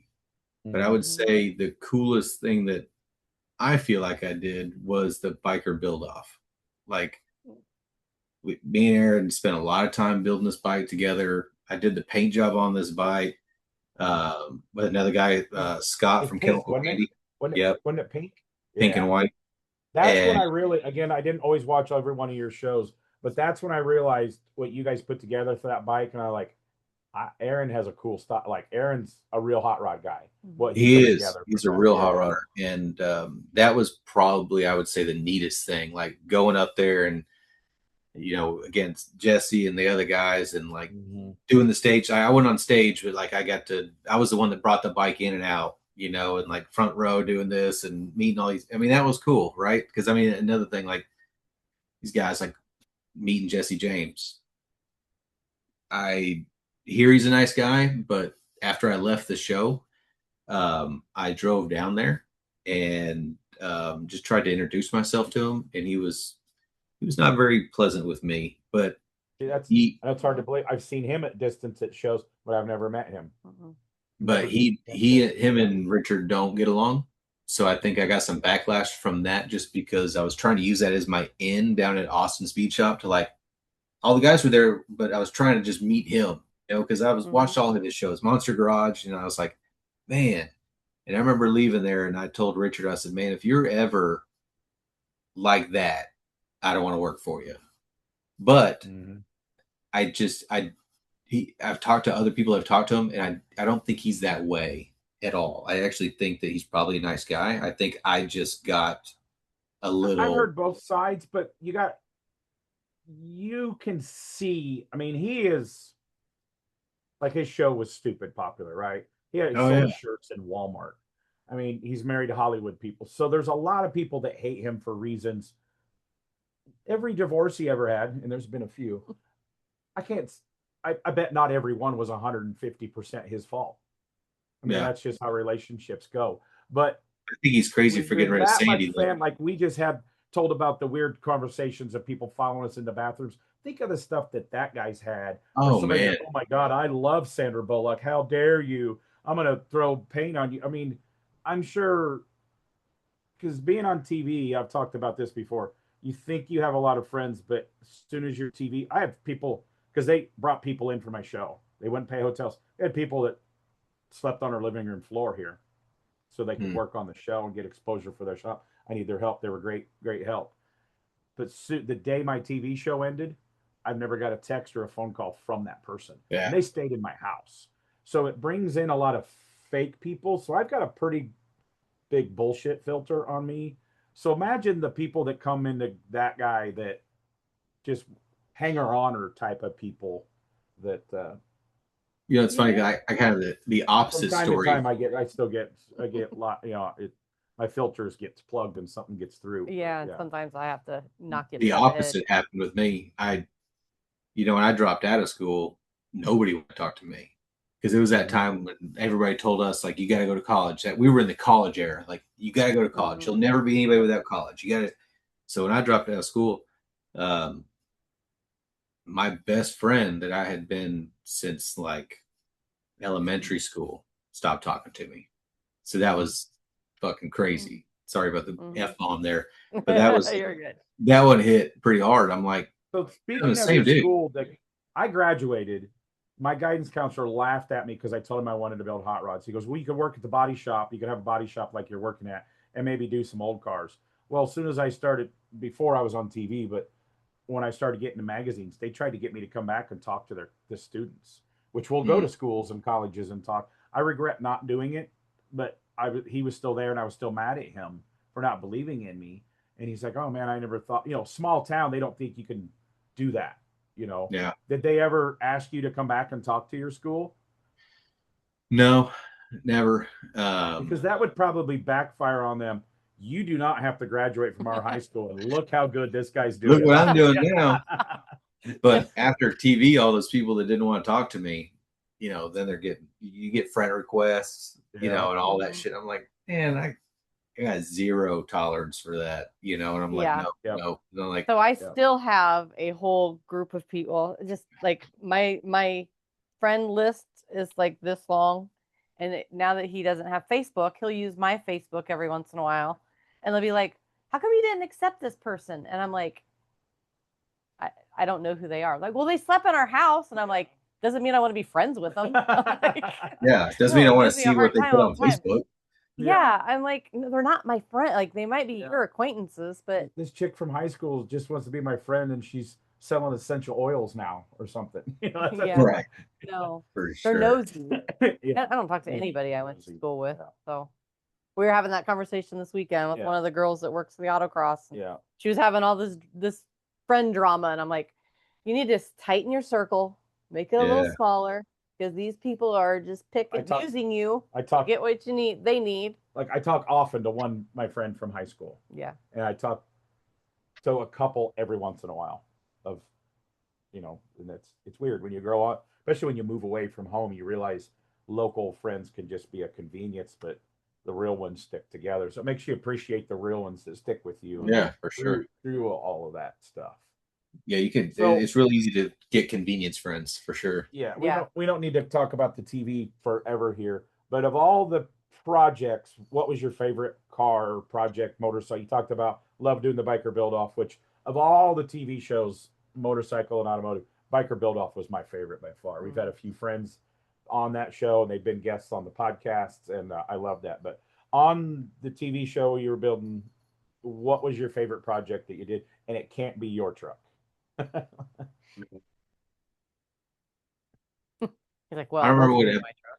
it was the first. I didn't watch every episode, but I would pay attention, post the cars or see the cars at SEMA. I like the Hot Wheels Gold Vet. I just because I'm a Hot Wheels guy. It's like that's a Hot Wheels car in real life. I thought Yeah, that they was did that one after I left. The man, we did a 32 in the first season that I'd probably say was still one of my favorite cars because it was built very traditional and it was just a hot rod. And that's kind of what this whole thing started out was like yeah. building hot rods. And But then you kind of so when who decided who built the cars? I like what car you picked. You guys want to sometimes build we hot all rods, did. but Sometimes did we the all did. TV people say like Spike kind of controlled? Hey, because we did it for people with givebacks. He's like, oh, we would like a fireman, and we are a certain database which had 500,000 people. We could search firemen, or we want to build a car from this neck of the woods, and we could put in a 3-state region. But they would say, oh, we need a muscle car or we need a 4-wheel drive truck. I didn't get to normally pick that. Oh, okay. I want to build a Tri-5 Chevy. I got my choice there. And I wanted to Second. build a chop top custom. The second season I had Second more season. say, Yeah. but there's still like Give you criteria. Spike TV says we need an ethnic person. We need not a white person. And like, so you got to find that. We were kind of controlled on that. And Yeah, so, I guess for us, I mean, most of our car, the whole premise of, our show is Richard found a car. We need to fix it because I may or may not have a buyer type thing. So we weren't necessarily ever really building cars for people. We were just building cars. So most of the cars were picked. Richard and Aaron would just kind of come up with something, and then we would all kind of throw ideas out, and then it would just work. Like, I mean, it was like you never. say, oh, we've always wanted to build this, and we're That's going what to we get paid did. to build it. Yeah, Yeah. we want to build that. And we did that in the beginning, and then it was just like, hey, I've always wanted to build a car like this. Let's build this one. Hey, I want to build like this. What do you want? Hey, we're going to build this car. How do you want to paint it? What do you think on color? What do you blah blah blah? And it was just kind of a collaboration of everybody's thoughts. And then as seasons went on, you naturally kind of want to push the limits a little bit and do a little better each time. Because if you always build in these, 30s, 40s, and 50s hot rods and they're super basic, well, you're going to start losing people. So then we would up the ante a little bit. Like let's Did you maybe still only have 2 weeks? rods. Yeah, we never had any more than that from the day I left. My favorite car was the blue blown 33, 34 5-window that Brian Bass helped on. That was a cool car. Were you there for that one? Nah, it was right after I left. Okay. I'm a huge Brian Bass fan, which I've had. Brian Bass, yeah, he built some cool stuff. Yeah. But I'd say that 32 was probably my favorite one. It was fun to drive. It drove like a 32, channeled car with, it drove like shit, but it was awesome. It's like you felt cool driving. You get out and you smell like fuel, and it was just cool. It's a hot rod. Yeah. It was a hot rod. It wasn't something we're trying to like break the mold on it. It didn't get really like, it wasn't, I bet most people don't remember it, but it was just cool to build it, So this whole time you're on TV, did you have a shop still going with guys running a shop, or were you? Yeah. Okay. Yeah. And so the weeks that we were there doing body work, like they would stop what they're doing and we would do the TV car. And then when they weren't, I had work for them to do when we weren't there. And then the times that I would have off, I'd go home, or if I get some extra time, I go home and spray it. Like they'd have it in the booth ready for me to spray or whatever. And I mean, it was nonstop. Yeah, that's a lot. My show was 4 weeks, but I had 2 weeks on, 2 weeks off, 2 weeks, and I could come back and work on stuff. I wish we had that. Season 2, yeah. Season 2, first season, I just had to be there, and I was like, I was miserable because when the 2 weeks, it's like, what am I doing? I mean, I'd organize all the stuff, but take naps. So, what made your decision to leave the TV show? Was your shop getting too busy, or were you just over the TV? And then, how many seasons were you there? I don't remember how many seasons I was there because it all felt like one to us. Yeah. Because it wasn't like a break between season 2 and 3, 3 and 4. Like the camera what crew. What year did you start? What year depending the season overlap? But what year did you start? What year did you leave? I was there for 5 years, I think. and I've been gone for, like I said, I think 11, Like 12. 13, yeah. Mhm. So a while. Did you work with The Mike Coy and Tony Cano? Did Tone Tony come after you? Tony was after me. I worked with Okay. Mike. Okay. So Mike Coy came on my show. He was working with our late friend Mitch Henderson from down there. Mhm. And Mike came. And then shortly after that, Tony Cano came. Everybody, almost everybody that volunteered on my show, I knew or coming with a friend. Tony was one when they made us take a submission off the internet that they emailed the website, and the parts guy says, "Try this guy out." And I was like, "Show me some of his pictures." And I love Tony because he was a small one man shop. Some of these people that came on TV, I had to train people every week. They were scared of the camera. They could do, like you said, they could do one thing and not know what to do next. Tony was Yeah. like, "We're building this car," and he goes, "I got that." Mike Coy, I'm gonna say, was one of the funnest guys that ever came in. I met him probably once before he came on the TV show. I still try to come up with a song that he. Next time I see him, he'll could probably rattle it off. He had some like childhood nursery rhyme song about sanding that probably just we sand the car, Mike Coy. Yeah. Mike Coy was a lot of fun, a lot of fun. So, Nice. how many builds did you get to do with Mike? He was there for a while with me. I think he lasted till the end almost, didn't he? I believe so. And then I think Yeah, he I was think there Tony after was the only there show. a couple After the years. I show think. stopped, once they stopped filming, I think he stayed there for a little while after that too. Yeah. And I think he did some special project stuff. And then he went off. Didn't he do a TV show or something with some other guys? Yeah, he was on one, and then I hear from Like him every about once in a while. I see him, and then shows in Mexico or something like that? Or they yeah, bought and then I cars know out he of went to work, Mexico? either painted a supercar over like England or something for somebody, or a Yeah, Ferrari, and I can't yeah, remember yeah. exactly. And me and him's had some conversations of the. You don't think about it when you're going through all the hours at TV, but how do I say that? Residuals after of this company wants to be a part of your shop and project, or because of that there's a lot of stuff on the back door that you Yeah. don't know about. And then sometimes the real hardcore hot rodders, "Oh, you're just that TV guy," you get some of that. But was the shop getting busy enough that you needed to get out of there and be at the shop more, No. So or was there a fight that we don't know about? there was. Okay. I And mean, was that on again? We didn't watch was there like a blow up episode? nope, Oh, it okay. was never a Well, blow up episode. that's good. And I won't talk bad about anybody, but some stuff was going on. Mhm. And I there was a lot of what's the word I'm looking for here? Oh, not jealousy by any means, but I think someone was after me, and they were in Richard's ear. And Mhm. Aaron came to me and said, "Hey, man, just let you know, this person is after you for Mhm. whatever reason." But he said, "I'm trying to help nip it in the bud, but they've got Richard nailed down. Like he's on your radar." And I'm like, "For what, dude? Like I get here at 4 o'clock in the morning, and I paint cars when it's cool outside because it's hot." I said, "Then I don't leave till y'all leave." I said, "So I'm here 3-4 hours longer than y'all are a day. What do you mean I'm slacking off? Like, so I come in and take, whatever." So it Because the got guy bad. didn't see the stuff you were doing while he was still sleeping.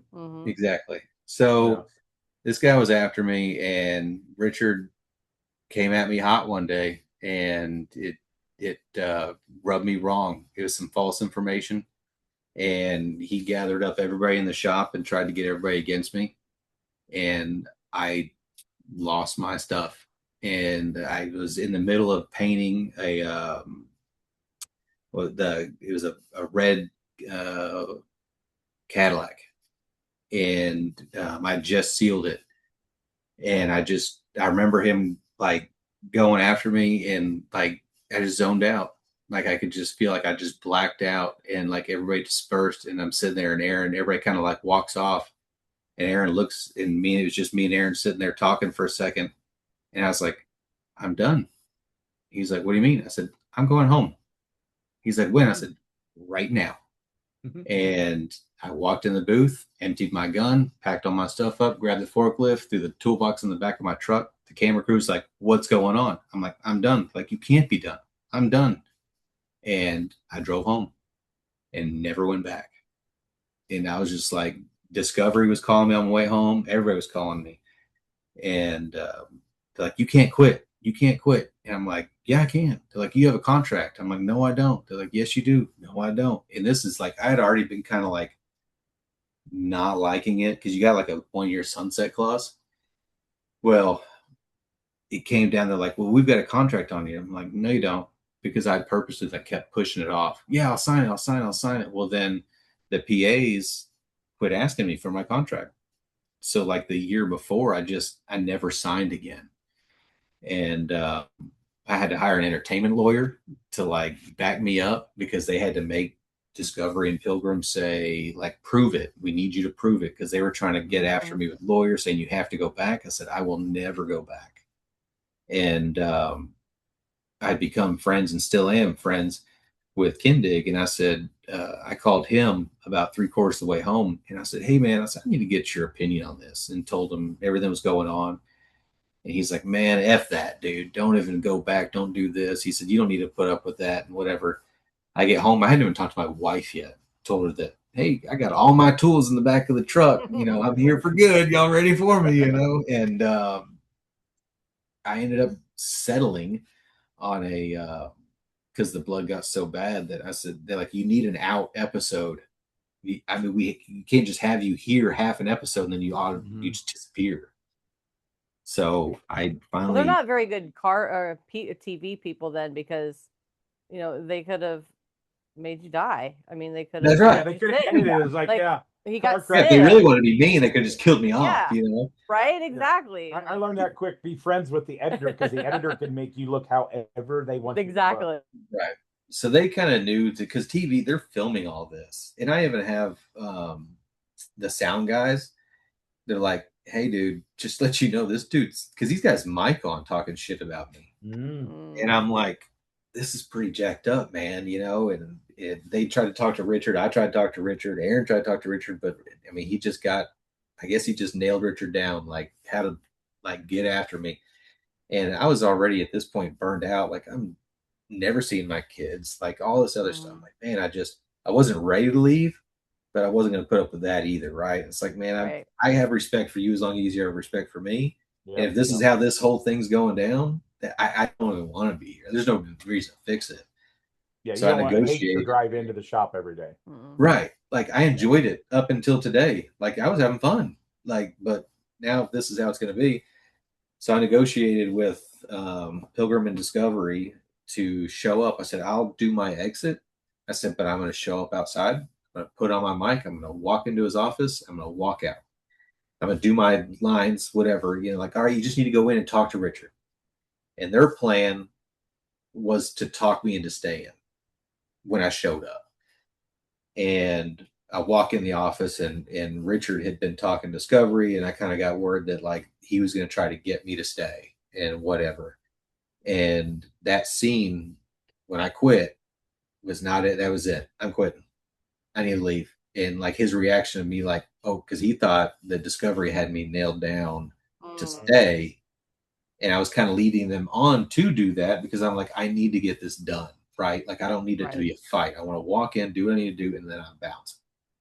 So they think I'm staying, and I'm there to quit. And I was there 30 minutes. I mean, I walked in, told him I was quitting, boom, shook his hand, and took my mic off and never went back. Discovery and Pilgrim both wanted to do a show with me afterwards. And I was just like, man, after that and seeing what this turned into, I said, I'm not willing to go down that path again. Like, I feel like my time is done. You know, in the time that we did the show, you know, people will come up to me and say, oh, you're the best painter ever. It's like, no, you see me on TV. I said, there's guys out there that will blow me out of the water today. I mean, I see guys that are on social media. I'm like, how's this guy not get any recognition for what he's doing? You know, but I got the recognition in doing that television show that guys can't pay for. Like, I'm so far beyond my means essentially as far as that goes. Like there's car builders out there that blow me away when I see them at the show. Like and they're, some of them are young kids and some of them are older and everything else. It's like, but the notoriety that the show gave me is something that you can't buy. You can't buy followers. You can't go to car shows and get what I got. And that's where I leveraged that on my side, where other guys, nobody else that did this show leveraged any of that. I feel like in the right way. Like, or not as much as you did. Yes. Yeah, I saw it as an opportunity to do more than just this. Like, I don't know if y'all set up for retirement. I didn't set up for retirement. I was living like, how do I just pay the bills? Like, I don't have a 401k and all this other stuff. So I started, kind of using my money and buying things. And like, I had some side, I'd say an investor, but they weren't business partners. But I had a very rich friend of mine say, "Hey, if you want to do this, I'll fund you up to get started." And I'm like, "Hell yeah!" What's the payback? And it was very simple, and got him paid back, and we're done. But that boost, with the notoriety that we had, allowed me to start doing other things. Like we've got a lube center and mechanic shop, a self-serve car wash. And the building my shop in now, I just bought to rent, and it ended up being junk. So the tenants that were in here, this is actually where the building I'm in now is where my daughter's dance studio was. But I was misled on the condition of it. And every month, like, we had the septic system, it had lateral lines, they collapsed. We had an electrical panel fire. So I told her, I was like, I can't even afford your rent. Isn't even paying for the maintenance month to month on keeping it. I can't financially keep you in here. So she moved out, and then we demoed the shop inside. It's a tilt wall building, concrete. And we even took the roof off, added onto it. And I'm so deep in this building, I had to move my shop into it. Like, it just, there's no way I get any money off of it. My wife's got a boutique. She's always wanted a boutique. When we met, she was, it was called Crowley Candles. And they made candles. And she's like, I've always loved the boutique. One day I want to have my own little store. So now she has her own little store. I just bought I'm probably going way ahead of you, but I can tell you about all that stuff too. I don't want to get ahead of your. No, that's fine. Yeah, that's awesome. Okay. Yeah, we're done. You left the TV show. So yeah. Yeah, left TV show. Was there another? Didn't I see? She thought I was out of my mind. Don't you have like a slushy truck too, or a shaved ice truck? We had a snow cone truck for a little while. We put that at the car wash. Man, that was the hardest thing to find people to work at. It was absolutely terrible. It was so I sold that. We got rid of that. Just on my birthday, May 29th. So a month ago, a little over a month ago, we finalized. There's a coating, automotive coating for like a ceramic, but it's not ceramic. Called Icon Rock Clear. This is why we forgot about last week's when we were going to record you, because you ran over that training or something, or was people were we were doing all that stuff. So which is it's a 15-year coating that it's all about the prep, and then you put this on, and man, it's even hard to like explain how awesome it was. I thought it was snake oil. So this all started back in like February this year. I called my buddy in Pennsylvania and said, "Hey man, I just painted my Sea-Doo. I'm into like 90s jet skis, right?" So I was like, I want to paint a jet ski or my Sea-Doo up. So I painted the bottom of it and said, "Hey, is there any, evolution in PPF that I can coat the bottom of this thing? Because I candied the bottom side of my jet ski." And I said, I want to get this coating so the water doesn't tear it all up and we beach them and everything else. And he said, "No, but man, too bad you can't put this Icon stuff that I put on my Porsche." And he was telling me about it. I'm like, sounds like snake oil, dude. Like, I'm not putting that on anything. And he's like, "Dude, I put it on last year." He said, "I drove my Porsche all winter long up here and it always looked clean." I was like, "Well, how do I buy it?" He said, "You can't buy it. You have to be like an installer, a certified installer to use it." I said, "Well, who do I talk to that's a certified installer up there?" The guy that owns Pennsylvania, Dwayne. I got a hold of him. He starts telling me about it. I said, "Dude, just hook me up with a little bit. I just want to do the bottom of my Sea-Doo, man. I'll let you know what I think of it. I'm just trying to swindle my way into some product to do the bottom of my Sea-Doo." and he wouldn't let me buy any. He said, man, my contract says I cannot sell this unless you're an installer. I'm like, well, who the hell do I talk to about being an installer then? I'll be an installer in Texas if this stuff's that awesome, whatever. So I talked to the guy that owns the company named Corey out of Canada. And he's telling me about it. I'm like, dude, I'd be honest with you, man, this sounds fake, man. He's like, I said, but what's it take to be an installer, you know? And he's like, well, why don't you go up to Dwayne's and do a demo? He said, on me, right? And I said, all right. So he flew me to Pennsylvania. We spent 2 days up there doing demos with it. It's crazy, man. Like, we're going to have it at Texas Good Guys in the fall. We're going to show it off. Mm-hmm. But man, it's like, it's got some self-healing properties to it, but it's a wipe-on coating. It's like 65 microns thick, so it's actually a coating, not like a ceramic that you can't even measure, you know. Yeah. But you put it on, and after it dried, we did this demo. He takes a wire brush and scratches the crap out of this black fender, and then takes a torch and just gets a little heat to it, and all the scratches go away. I was like, come on, man. Like, it was weird, right? And then we started doing demos. We were there for 2 days. I ended up buying Texas because I kind of believe in the stuff. I'm like, all right, well, I want to buy Texas territory. He's like, you want to buy all of Texas? I'm like, yeah. Like, if I could set up licensees, and like, to me, it sounds like a pyramid scheme, you know, but it's not. It's like, how do you franchise this out? But once you own Texas, I can franchise this and sell it to licensees all over the state. Mm-hmm. So they flew in and we did a week-long training with them. I have a 2014 Super Duty that I bought. It was almost new. And I thought I had it looking pretty nice. I kept it nice. Like, it's my baby. And I pull it into our room that we built, and it looks terrible. And I swear this thing looks better than it did brand new. There's no way it looked this deep. I did my boat. I got an old 99 ski nautique. Did my boat. It looks awesome. Like, the more I do it, the more I believe in it. Like, it's pretty wild. You have to check it out, Texas Good Guys. Are you going to be doing like demos at the Good Guys show in the fall? I probably won't be doing the demo itself, but we'll have panels there. I did a hood. It's like half and half. It's like a 2021 Silverado hood I bought off Marketplace.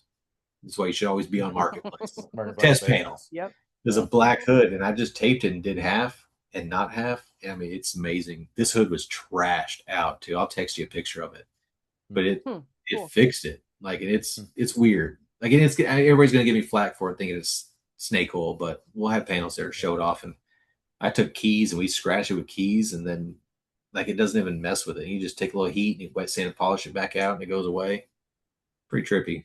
Yeah, we've got some friends that get their like daily drivers ceramic coated, and some people swear by it and stuff. Like, I worked over 30 years ago at a dealership, and they would sell, this was before ceramic coatings, and it was like, oh, dealership upgrade, we'll do the paint sealant something, and they charge like $1,500 for it. Yeah. I had to do it one time because the detail guys were busy. It's just a wax. Yeah. Wax. Like, a couple of car washes, you would not even know it was on there. It was nothing. And it was like, well, that's kind of sad. But then that's why I never trusted the ceramic stuff when it came out. But I've got to know some people. It's like, oh, okay. I think it's weird. Like, I've had to work on her niece's dually, and she had it ceramic, and you didn't know. So that's my thing. It's like, it's weird to paint on it. You kind of got to get it off. And I did an interview with a ceramic guy at a show, and he kind of explained stuff. But so is it hard? What do you have to do if you have to paint that thing? Is like paint right over it. Really? Yeah. You don't have to strip it off to paint it. And you won't see the blend on it or nothing? I painted over it too. But then you have to make sure you recoat it after the fact. You have to recoat it. It takes same thing, 90 days. You got to let it gas out all the way. Okay. But I mean, you don't have to strip it to paint over it. When you apply it, we wear respirators. It smells like clear coat. I mean, like, you open a gallon of clear and stuck your nose in it. It's not. I asked the guy, the chemist, his name Ian. I said, Ian, is this just like, am I wiping on clear? But it's weird. You wipe it on with a microfiber towel, and it looks like garbage, and then it just flows out. Like, it just levels out, and it looks awesome. But it's all in the prep. You prep it by buffing it. So you're kind of paint correcting it anyways, but you buff it with a wool pad because you need you're trying to get some adhesion to it, right? Yeah. So you're just polishing it essentially. And that's what we did. Like, I went above and beyond on my Super Duty. We probably me and 3 guys probably polished on that thing, paint Carrie, like wet sand and buffing scratches out of it for like 3 hours. But in this hood, I probably didn't even have to buff my truck that hard. I probably just ran over it with a wool pad and buffed it and just put this coating on. Because when I did this test panel on the Silverado hood, it's crazy how much covered up it got, like when it filled in on top of it. And what's the brand of that stuff again? Icon Rock Clear. Yeah, ICON and then ROCKLEAR. But you have to look it up. They've had a couple different versions out, but I mean, I believe in what they're doing now. I mean, or I wouldn't have paid what I paid for Texas just to hope that it works. It's definitely not snake oil. I said he was an entrepreneur. You did. Struggle saying that word. Entrepreneur. Yeah. Just trying to set myself up somehow or another. I want to give my kids something besides stories. I'm hoping they can have. And what is he doing now? Because I give him a hard time about I forget his name. Luke. He autocrossed a couple times with his truck, and he was getting better and better. Then was it last year at Texas? I was like, dude, why aren't you down autocrossing? Were you scared, or I'm giving him crap because he's got a cool personality. You can give him crap, and he's restoring ATVs, right? Yeah, so he's doing like ATC 70s, CT 70s. He's done a few of them. Big money, man. It is. I wish he would put a little bit more into it. Like he's done a couple for himself. His CT 70 is awesome. It's got like a 190 cc motor on it or whatever. It does like 70 on the highway. It's really cool. But I think after he did 1 or 2, I think he's done 2 now. I kind of have gotten his ear. I said, if it's something you actually love, be careful doing it for a full-time business. Yeah. I said, because it can take the fun out of it if somebody else doesn't take your vision or doesn't allow you to do what you want to do. And he said, well, that you got into cars. I'm like, I did. And I said, through the years, I'm sure we all have had to do a job just to get it done for a customer. And he said, well, you don't do that anymore. I'm like, I worked my way to that point. I said, because now with the other businesses that we have, and I'm not reliant on this, I said, I can kick out the customer that's getting on my nerves, or if they're slow paying or they're being difficult, we get emails all the time for work. And I just respectfully, tell them, I don't feel like I would be as passionate about this car as you are. I'm not the right builder for you. Because if I'm not that interested in it, like I'm not going to give it my all. So I feel like driving to the studio, you still got to be happy on your way to work and be there. No day's perfect. Rainbows and butterflies are still bad days, and no matter what business. Absolutely. If you were making $1 million every day, and it's like, oh my God, now I got to keep track of all this money. I mean, I'd like to have that problem, but as our cats are running through here like crazy, and but yeah, so the paint shop, like you say, you pick and choose stuff. So you're getting to do hot rods. I've seen some Tri-5 stuff that's in some trucks, and you are a very good painter. So at your shop, you get to do a better quality. I mean, we prided ourselves on our show. We put out good paint, like they won awards, got in magazines and stuff like that. Not just because they were on the TV show, but you still got to but there is a limit when you have 2 weeks to paint. A week to paint the car. You can't quite be as perfect as what you're putting out of the shop. For sure. It's just a time restraint. It doesn't matter if you had 100 people working on that car in a week, you'd still be in the way of each other. And then some stuff. Well, it's the chemistry of it. I mean, there has to be dry times on this stuff. I mean, it takes a certain amount of time for things to work. I haven't seen any of the cars we did afterwards, but I can only imagine that they're probably not faring so well as fast as that we had to build those things. We've seen some of the ones. I mean, we know the one guy, he's took care of it. He's had it wet sanded buffed by Jason Kilmer since, and so it looks great. And I got a way of this product works and doesn't pinch back. It's a polyester, and what we did this. And I remember the one time it was the one Power Block has been sharing clips of that Hudson Custom we did, and they complained to me. They're like, our gas bill this month for the build of, you were the only one using that booth, was almost $6,000 higher than normal. I was like, yeah. And they're like, you can't do that. And I go, then you got to give me another month to build the car. I says, we're doing that because you're not really supposed to bake that primer. And so we would do this and He was prime bake it, once, cycling bake it, bake everything. it, bake it, bake it, bake it, bake it, Yeah, and then we would clear it and we'd cut it open, 2 bake cycles, pull it back out, cut 2 more bake cycles, and it's like, man, yeah, that car, we took it to Detroit Autorama a year afterwards. It still looked good. Like that's awesome.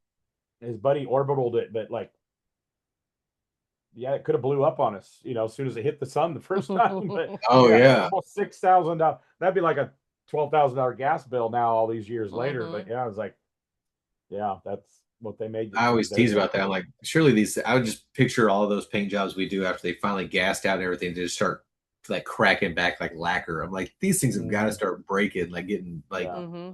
because we top coated them, and I said I guarantee the stuff on the bottom's not even dry. So like, Right. I don't know, it's got to gas out somewhere, and I just figure bubbles and going down the And then of course, road the whole. you being a paint and body guy, once you get a paint system figured out, they change it the next year anyway. And we're literally throwing chemicals through the air. It's really what we're doing. We're just throwing chemicals through the air. It's Yeah, the just hope something science, no sticks. matter how there's still something that's like, oh, that was a bad mix in that batch and stuff like that. So Yeah. so at the shop, what is your favorite? Are you still prefer trucks, or is it the passion project? Like when we build a car at the shop, we want to build a car for somebody who's cool, will pay their bills, and they get it. Like if they're a dick in the first meeting, I ain't building them a car. No, heck no. You can tell a lot just through an email of how a person's going to act. Like I try not to get involved with guys that already think they know everything about the car, because like if you knew how to do everything, why are you paying me to do it? Like I want to be able to coach them through the right process. Just because you've watched a lot of shows and read a lot of magazines doesn't mean you can build a car by any means, Right. Yeah. And I've had some customers in previous years that like, oh, I want to use this wiring harness. Why? Well, because I saw it. No, we don't use that. So now, like my customers in the shop, you get to pick wheels, interior color, and paint color. And other than that, you're not a builder, or you wouldn't be asking me how to do this. So we use Willwood brakes on everything. We use American Auto wire for our wiring. Like these are the things we use because we can be the most efficient at building your car for you. If you want to throw a wrench people, they want you because they like your style and what you put out. They also have to trust the builder on trust my process. Why?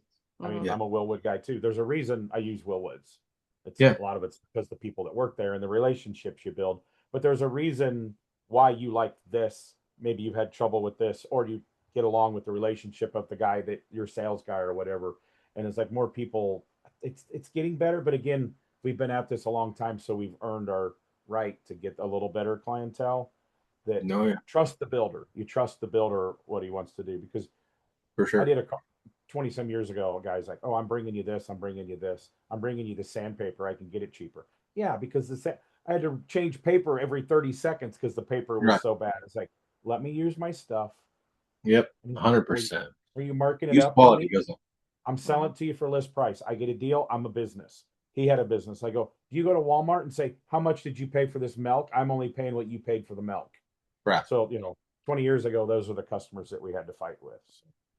Yeah. I've had what kind of cool stuff is going on in the shop now that you might have a project you can't talk about, but what's I'm open. I talk about anything. I don't care. It's we got some cool cars. We're getting close on a Bronco, 73 Bronco, RS4 chassis, blown Coyote, 10-speed. That's going to be a cool one.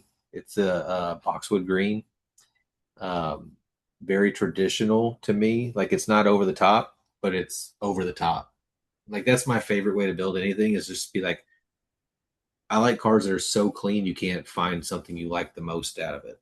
Like I just want the whole thing to blend together. Like that's just a clean car. Not like, man, you see that motor? Like I think the motor needs to complement the engine bay, that complements the outside, that complements the wheels and the interior. And I think they look better like that. I don't like to date the cars necessarily. So I think I like cars being so clean that if it feels outdated, change the wheels. Like the wheels might outdate something, but the car won't outdate itself. Yeah. So the Bronco's that way. We're building a 63.5 Galaxy hardtop right now. Coyote, Roadster Shop Fast Track chassis. What else we got back there? 69 C10 on a Fast Track chassis with a blown LS. Should be like 1,000 roughly. We got a 68 Camaro numbers matching car that were unnumbers matching. Guy's like, what should I do? I'm like, you want it to be drivable and ride better? He's like, that's what he wanted. He said, I want to drive a little better, ride a little better. I'm like, well, you can't keep the numbers matching because it's going to ride like a 68 Camaro no matter what. So, I mean, you have to decide. And I said, well, let's check the numbers. And the top wasn't the original color. The interior is not the original. And the stripe is wrong. But it's got like all the original panels, numbers matching motor, carbon, all that stuff. I said, you can keep all that. So change the suspension. So we're doing a ride tech on that. We got a 65 Carroll Shelby AC Cobra replica car, like a real Shelby, not like $1 million one, but like the $250,000 ones. Mm-hmm. And then I'm building my dad's truck right now. So what's your dad's truck?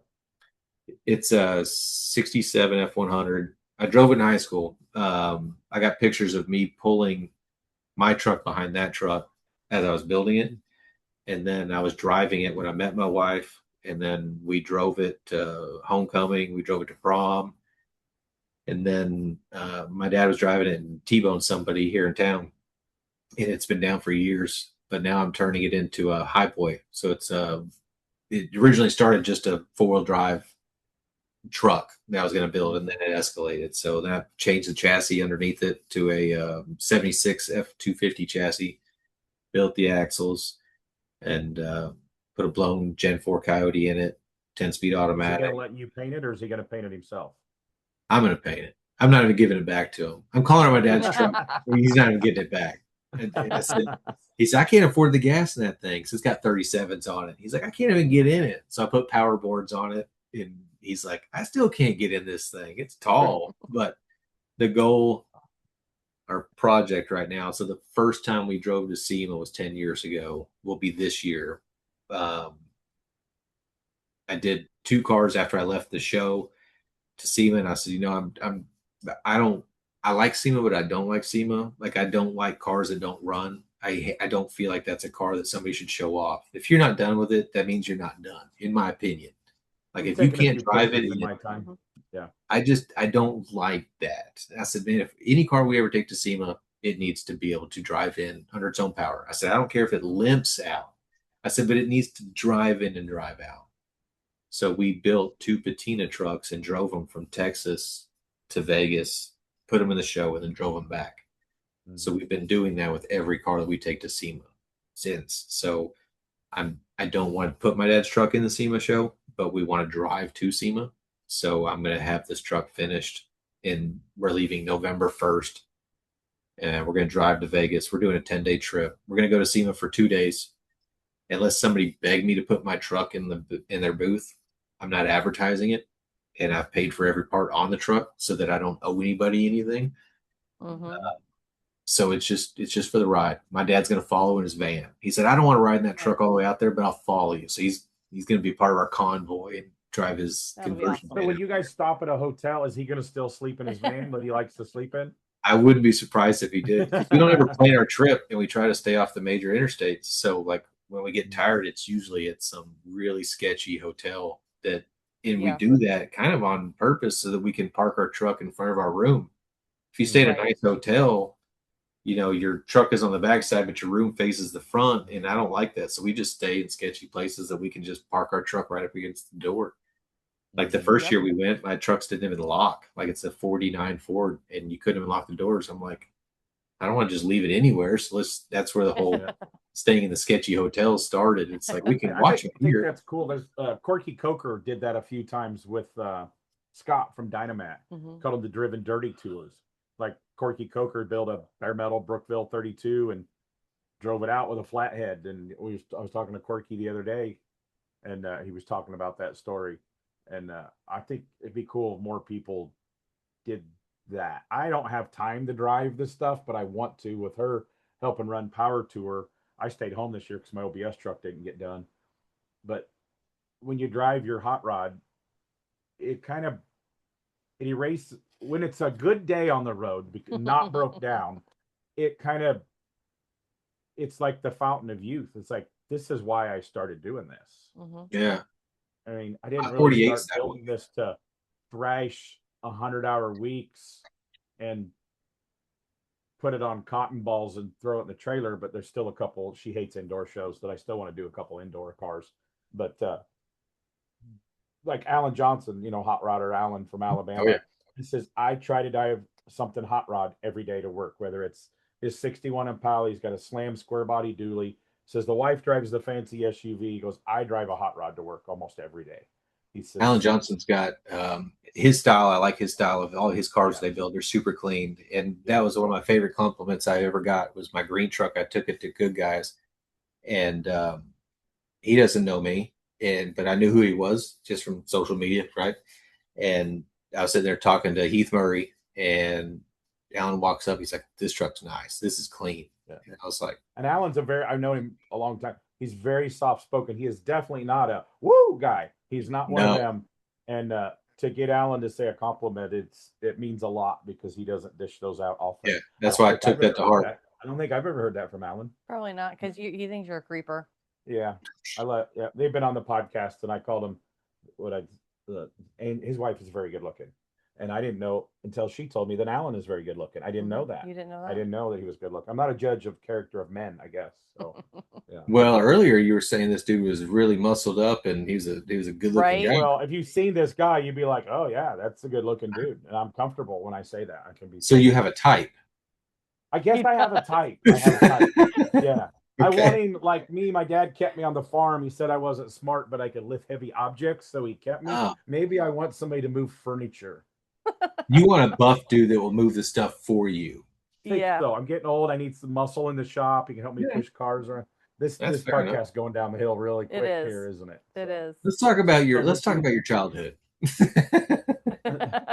So, a couple more shop questions. How many guys you got working at the shop now? 5. Okay. So it's 6 with me in the shop, and I've got a new social. So I have Eric that shoots our YouTube stuff. But I hate doing YouTube. Like I miss that. I didn't get into the YouTube side of it ever. We only started doing YouTube because people told me I needed to do YouTube, but I don't even watch YouTube at all. Like it's not something I go to. I don't like. Yeah. I don't have anybody I subscribe to. Like all those guys you're talking about earlier. The what did you say his name was? Vice Grip Garage. Vice Grip Garage. Like I know he's popular. I know who he is, but I don't watch any of those things. So like I find YouTube to be a waste of time just because I don't have any value in watching it. And there's an algorithm and a way to there post is. It. Like, you got to post it these times and this many times and all this stuff to get to where they will actually start promoting. The YouTube will promote you. Yeah, and this will be like almost our 120th episode of this, and our YouTube numbers are terrible. It's Spotify, iHeartRadio, and Apple. Spotify and Apple are our best numbers. But when I listen to a podcast, I don't sit and watch YouTube. I listen to it in the shop on Apple usually or Spotify or going down the road. I listen to a bunch of, different industry podcasts, but I don't sit. So I get it. I get YouTube because all of those honeydew lists that I have for you to do and you don't do, I end up going to YouTube and watching how to do it so I can do it myself. Yeah. But other than that, I think it's cool. More power to people that are making a lot of money off YouTube. But I think people it's a job. They hit it. Job if you When we did TV, I think we hit the right zone. When we did YouTube back in the day, we did well with it. But then since I didn't watch it, I didn't care if we did it, and it like we were pushing really hard and the numbers were good and the paychecks were fair, right? But then I just was like, God, this is taking up a lot of time. Like the amount of time I'm putting into this, if I would put this into the shop, I'd be making tenfold more money. And what am I showing people? I'm not getting customers off of YouTube. Like the guys that can afford a $500,000 car aren't watching YouTube and Instagram. Like that's not what. And I mean, I'm wasting time in my personal opinion. But there's a fine line there because those people can still buy a T-shirt from you. Right. But that's if I felt like I should sell T-shirts. I don't have a website where you can buy T-shirts. Right. Like I'm so invested in everything else I have going on that like I don't care. That's one quote I heard. I'd rather give a T-shirt away. That Richard Rollins said. He goes, it was something, I don't really need a TV. I want to sell merch or I want to sell T-shirts. He wants to sell T-shirts. Because he's seen what money shirts did with it. And he sold a lot of shirts. So I know some other people that sell a lot of merch and a lot of shirts. That's one of those things is like you either you like with YouTube, you got to do it. You got to commit and you got to Yeah, stay commit on to it. it. Yeah. Merchandise is the same way. There's a lot of money to be made in merchandise, but there's a lot of investment Yeah. in order to Right. make that money. So it's For not sure. like The right logo. Yeah. Yeah. yeah. Yeah, that's So- the hard part with t-shirts. Like, I mean, like shirts that I think are cool because I'm a 90s kid. So everything to me Mhm. needs to be pink, teal, and yellow. Like everything. Yeah. Like my mountain bike is pink and teal. My gloves, like everything I got is that. So here's our guy that can help us. What? We're trying to bring back satin jackets. Oh yeah, satin jacket. We have satin jackets with our shop logo on. Mine's purple. Troy from BBT has Yeah. a satin jacket. Do you have a satin jacket? I don't, but I feel like I need one now. They're I think very so. comfortable. They are. I don't Like, even know why they went away. We're kind of idiots. He would enjoy this. We go to live concerts all the time. I was talking Okay. about it on the podcast. 'Cause I was playing Ice Ice Baby for the convertible 5.0 this weekend. We went to a I Love the 90s concert with Sweet. Vanilla Ice, Kid and Play, All for One. It was the tour that Coolio was on, and he died the week before that. Mhm. It was all those. They'd play for 20 minutes, then a DJ, and like Kid and Play came out and did their like house party dance and everything. And, Like Vanilla Ice was actually there, or were they just playing their Vanilla music? Ice was the closer. It's his tour. Oh, It was killer! legit. Yeah, I love the Would 90s love to tour. have done it. And it was like we drove said clear to legit. Evansville, Indiana. And Yeah, it was You MC legit. Hammer there? No, it was No. it wasn't too legit to quit, but MC Hammer was You said it was not there. legit. I was But like, okay. But it was all of Yeah, we're those getting type of somewhere. people. And it was like $25. And yes, we dressed up in neon tracksuits for the night. You absolutely should have. If Yeah, you didn't, Yeah. But everybody else, it was like I It was told you so much that fun. like that was the theme that everybody was doing it. only half the people did. Yeah, not even half. Of course, but she ordered mine off Amazon and it was pink. I had a pink. I ordered a neon blue pink one, and tracksuit. just so happened the pink one came in. I need to repost those pictures on social media. And Yeah. then we walked around Evansville, Indiana all night like we Doing were photo shoot. like we were doing a album cover shoot. We had Sweet. we was don't so drink. epic. People thought we were just drunken idiots because we were laughing out of our minds. But yeah, Y'all were we're starting to very lose easy. that losing your mind thing's really happened with you two. Yeah, isn't that it? Right? happened then. That was totally could have been that night. They'd be like, "There's Tim and Carrie out of their freaking minds again." So yeah, It was That's so awesome. great. yeah. So great. So, if you could build one car, truck, whatever, it's not your money paying for it, or you could find a customer who you want. What would it be? Everybody has one dream vehicle that they've never got to build. What would that be? So you saying like for that I would build for myself, like if I could own something, or like just for customers? Anything. Whatever you want to look at. If it's one that you want to own, or it's like, oh, I could never afford this, and I would like one guy just to come in, plunk down, unlimited budget, build your dream car. What would that be? I've got two. I own one of them that I've got to find the motivation to build. Which I've got. It's a '56 mainline, Ford mainline, that I want to do a straight axle gasser out of it. Tinted wind, like the. What is a main line? How do I It's not just know what same as a. So like, you know how Bel Air had like Bel Air, and then they had the 210 and all that stuff. It was Oh, okay. all. So It was a all car. the. It was a car, 2-door. Okay. It's a 2-door hardtop or a 2-door post car. So it's like a. Okay. It's a Ford like Fairlane. It's all the Fairlane, but the main line had a different trim. Okay. Okay. Yeah. Then the custom line had, anyways. Yeah, I But know it's what a- custom line is. Yeah. Yeah, same car, but the main line just had different trim on it. So I've got a '56 main line that I'd like to turn into a gasser. I've already had it blasted and epoxied. I've got the the Maverick rear end. I've got all because I kind of want it to be like period correctish. I've got a motor built for it and all this cool stuff, but I just got to find the time Have to you build it. seen the overgasser? It's called a street freak kind of that the Falcon that Delmo is building.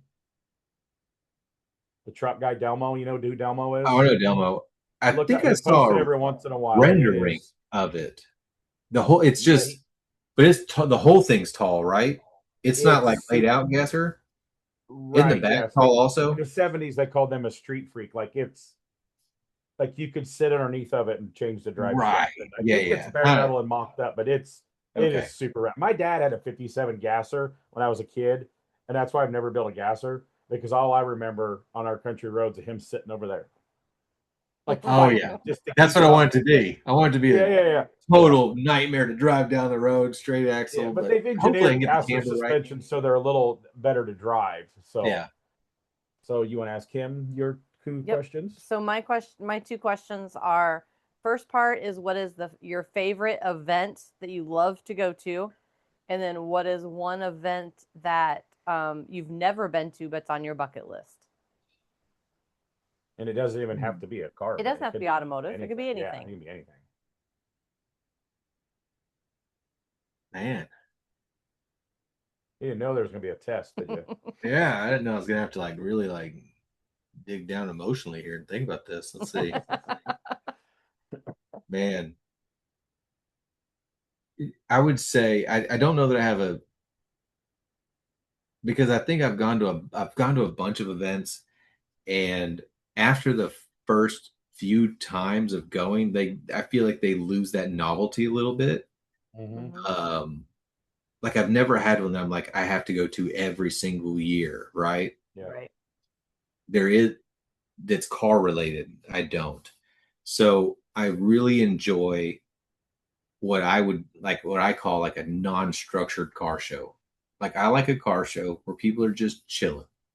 Like if I could go to the most perfectest car show ever, it'd be no trophies, hang out, tailgate. Like there's not a closing time. Like we get here at Friday at 9 a.m.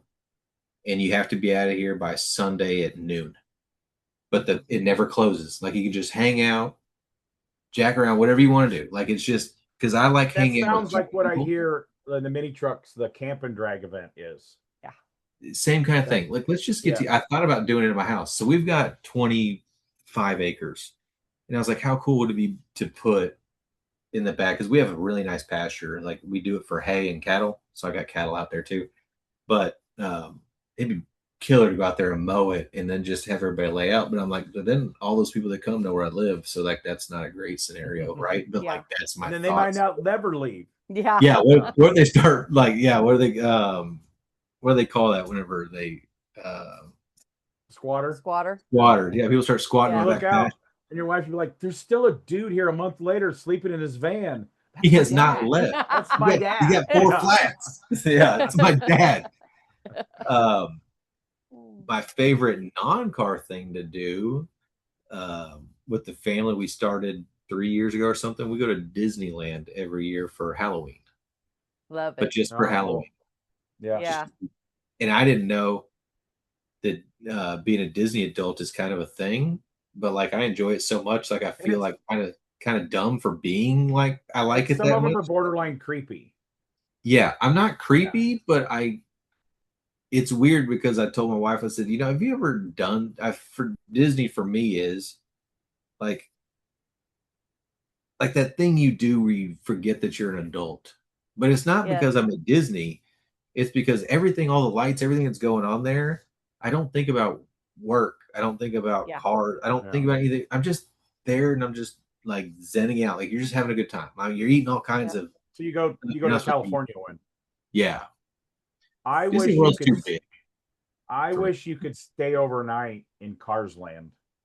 That'd be awesome. Huge Cars movie fan. And I actually know one of the guys that pinstriped a bunch of stuff. Well, he does a podcast, Brad King. Cars Land is like the coolest little town. So, yeah. Well, and I know that they don't listen to our podcast, nor they never will, but Disney, you should know that there is a large group of people out there that would love to come adult only. No kids. Just one day is adult only. Like 20 and over only. It would be incredible. Well, they do those days for everything else. They've got like special days, college days where you got to be going to like whatever college to get in. Adult day. Because it would be epic. We've only been a few times. We've only been to California once, and Florida. We went on our honeymoon to Florida. Oh, cool. And you see the people that's like, we are finishing this damn day. And the kids are, and the mom and dad are fighting. It's like, we still got to go down the water ride. It's like we're getting our money out of this. Yeah. Yes. It's not us. On Christmas Day one time, and like in the main park in Florida, and spent like 16 hours. Yeah, like open when the gates closed. So, okay, since you're a Disney person, this is actually a story I don't think we've ever said. My wife has Mickey Mouse tattoo. I'm going to get a Cars tattoo. So, okay, we watch Disney movies. Okay, they're very good. Fan of the history. Went on a honeymoon. You got to do the tour behind the scenes and everything, like how the Imagineers work. I don't think they do. Yeah. It was incredible. And I was like there for a while. I was like, oh, I think I could work here. This would be really cool. It's like what they do. I mean, it's neat. It's like, I love how they build everything. I mean, it's Disney. People build their whole careers, their businesses after what Disney has done. So the one day we park the first day we get there instead of taking the buttle from bus The buttle? the buttle shuttle from the bus shuttle from the hotel. It's easy for me to say. And we park. So we park. Have you parked there before? Every lot has a theme. Yeah. We park in the Simba lot. It's like, okay, remember, the long day. So when my wife first watched The Lion King was when I bought my first house we lived in until we moved to Tennessee. VCR tape. She's watching it. She's living in the house before we're married. We don't even have a bed yet. I'm literally sleeping on the couch in the living room. I think it was a fold-out couch or something. But I'm down the road where my shop is. My dad's a machine shed. I'm still staying in my old house at my mom and dad's. We're early 20s. And so I'm going to watch Lion King tonight. I'm like, okay. Well, she falls asleep because she can't watch any movie. I want to go see Toy Story 5, and I know it's going to be a waste of money because she's going to fall asleep at the theater. It was good. So she falls. Is it good?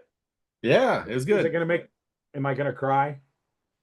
You won't cry, but I feel like, I'm not going to say it's the best one, but it was good. Really? Yeah. Oh, okay. All right. I was like, we'll see it. And we just got back from Des Moines. We almost went the one night, but we were too tired. We knew we would have fell. I want to see it at the theater. Yeah. And so she falls asleep halfway through Lion King. And okay, I'm going to give the story away for Lion King. People's usually seen Lion King. There's been extra Lion Kings and at modern whatever. But the part when the dad gets killed by the uncle, by Scar, is really creepy, like evil, like pretty for dramatic. Little kids. It's very dramatic, right? She falls asleep. Then he's cleaning his tooth out with his bone in the movie and stuff. Yeah. She has a nightmare. She's like 20 years old. Has a night King for kids, gives my wife a nightmare. Never watched Lion King, finished it again. She refused to watch it because she doesn't like horror movies. Lion King scared her, okay? Years later, okay, remember, Simba. You come out at the end of the day, and the first split in the parking lots is heroes and villains. And I stood there because I knew she didn't know. She didn't watch enough of Lion King to know. Oh, which one is it? Where are we going? Yeah. She goes, I know Simba's in the Lion King. I go, hero or villain? Because then it split out as you kept walking. She goes, I have no idea. And I'm standing there, and these little kids, I go, how do you not know if Simba is I think you finally asked some little girl, where is Simba a hero or a villain? And this little like 5-year-old's like, well, of course he's a hero, So then I wouldn't help Carrie because I thought it was funny because she never finished the Lion King. So then we have you still today not seen the whole thing? I tried to make her watch it one time, and I think my sister even tried to make you. I don't think you've made it through Lion King. It's a really good movie, isn't it? Are you doing it out of principle now? Or are you still scared of it? It's more principle driven. I am very stubborn. You don't tell her this is a feral wife. It's free range. She does. So when we got this orange cat, this is sorry, scared him. Mercury, because I found him in my Mercury out back. And I hold him up like he's Simba, and she had no idea what I was doing. She didn't get the reference. I am a Disney freak, but that one so just put the cat down. It was very and my sister had a cat named Simba. Yeah, but it was very traumatizing. It's a good Disney test to kids, and I was a kid, so yeah, we're still big kids. Right? Yes. Have you seen any of the Toy Story 5 previews or anything? Yeah. How he's got a bald spot in the back. Yeah. That's freaking hilarious. And then I don't in the movie, in the other ones, funny because I didn't know I was losing my hair till I was on TV and they did an overhead shot. Oh, they would never let me wear a hat. I'm a flat billed hat. They would never let me wear a hat on TV because they couldn't see your eyes. And I'm like, are we filming a Rogaine commercial? And they're like, dude, that's you. I was like, shit. Yeah, did not need to know that. No. So that's awesome. All right, let's wrap it up. We've talked a long time. We really appreciate you. So plug all of your pages where they can find your lube shop, all of that stuff, everything if they want to find you or follow along. All right, so it's anything with my shop is at Casey's Paint Shop, just KCS Paint Shop. Our coatings company is Icon Rocklear of Texas. The shop that we started for the detail work and coatings is Apex Coatings, APX Coatings. We got Casey's Automotive and Express Lube, Casey and Casey's Unique Gifts, Casey's Car Wash. It's just KC anything, really, it feels like nowadays. Yeah. Then you got a new page, which I think you started following me on that, so I followed you back. It's what is it? Day in the life, something? Yeah, so like I always want to Yeah. post stuff, but I get bored with like posting car content because like for myself at least. And I started that page like a long time ago, but I haven't posted on it since like 2021. And I even forgot I had it. And then it popped up as a because I wasn't signed into it anymore. It said as suggested. I'm like, that's me. So I click on it and I can see the content and I'm like, Hey, man, there was some cool algorithm pictures. says, I think you'll like this guy. I think you'll like this guy. Yeah. It's like, But I man, love this dude, man. He's me. Yeah. there was so many cool pictures in there of my kids. And I was like, man, like, how do I recover? Like, I don't know my login to this. Like, Yeah. So my wife figured it out. And I was like, I'm just going to post on that of like my stuff. Because if I post anything non-car related on my page, somebody always has something to say. I'm like, so I just so we have this other girl named Michaela that started working for us. So she worked for my wife's boutique. And this chick, if you go watch any of our socials, she is a absolute trip. She's like 24. Yeah, your social media is very entertaining. It is. Yeah. So I just let her do it. I'm like, I don't care. Like, just do it. I don't really care about social media a whole lot. So just do whatever. And she's just having fun with it. And I kind of stole her from my wife's boutique, but she's kind of like a daughter to my wife, essentially. So then I treat her like a stepchild. And she's just a good time. But I was like, you know what, y'all can have those pages. I'm gonna take mine back. So I just post on there like it'll be for randomness, just for fun. And just something to do that I can post about. Like I just got into mountain bikes. Do you ride mountain bikes at all? We still ride. We want mountain bikes, but we're still around the BMX industry. Okay. So we are bicycle people. Yes.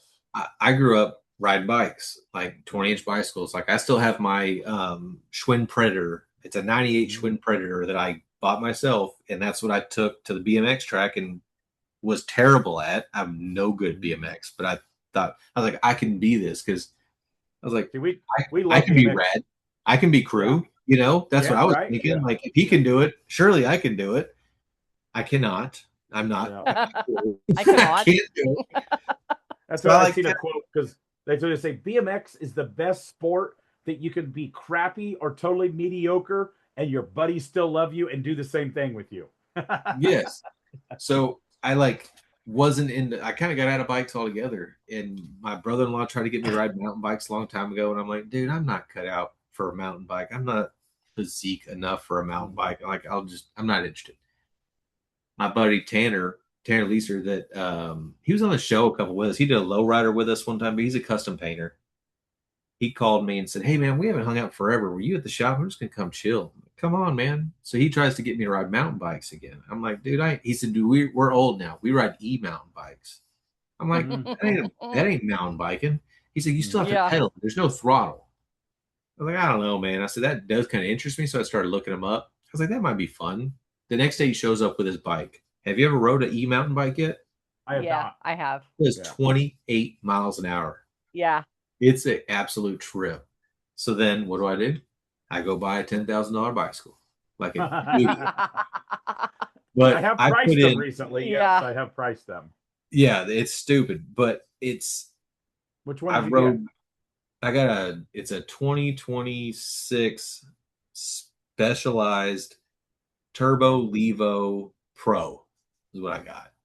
Awesome. It's black. I put teal pedals on it, pink grips, pink valve, did a whole 90s thing on it or whatever. But I put 50 miles on it this week.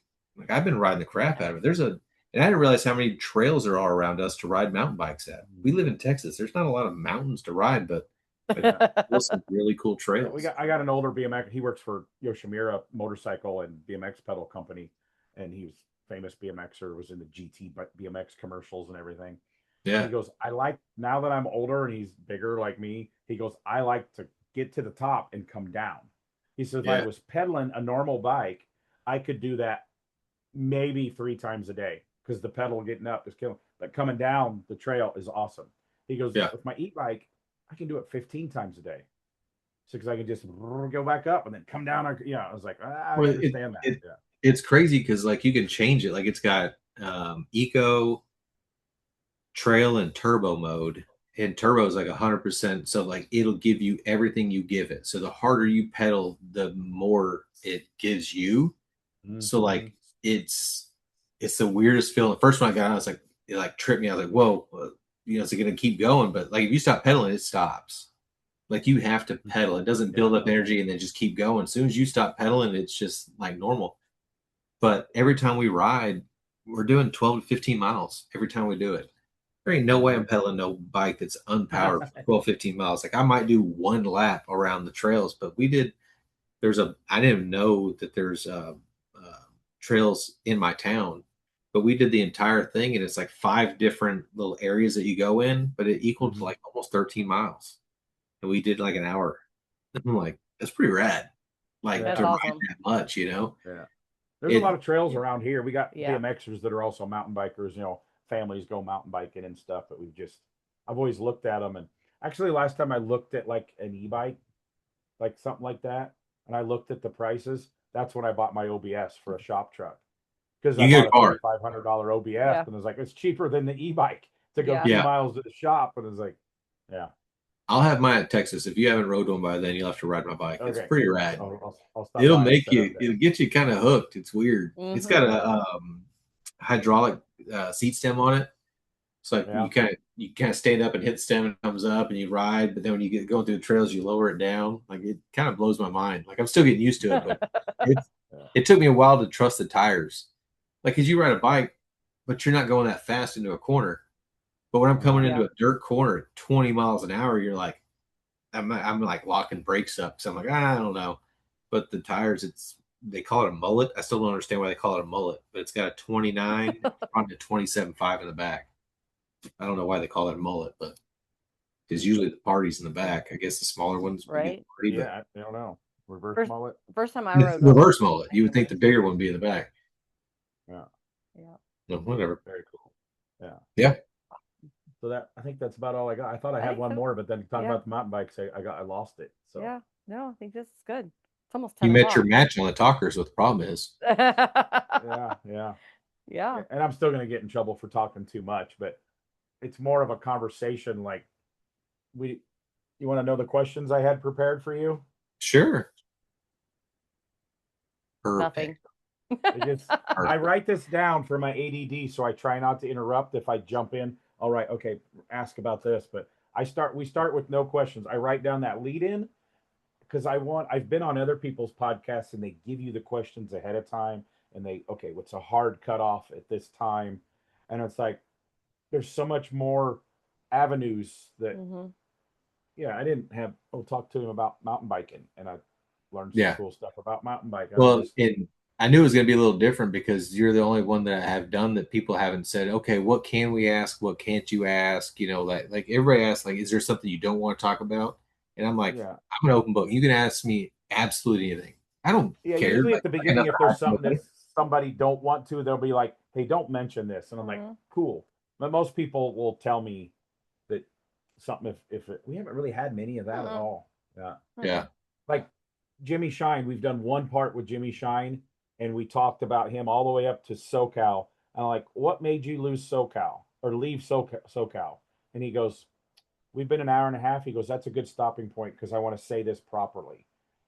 He doesn't, because he left for a reason, but Pete also did so much good stuff for him that he didn't want to say something that somebody might take the wrong way. We have to do part 2, but we stopped because he just wanted to think about his words. And I respect that because Pete Forrest was a legend and helped build Jimmy Shine.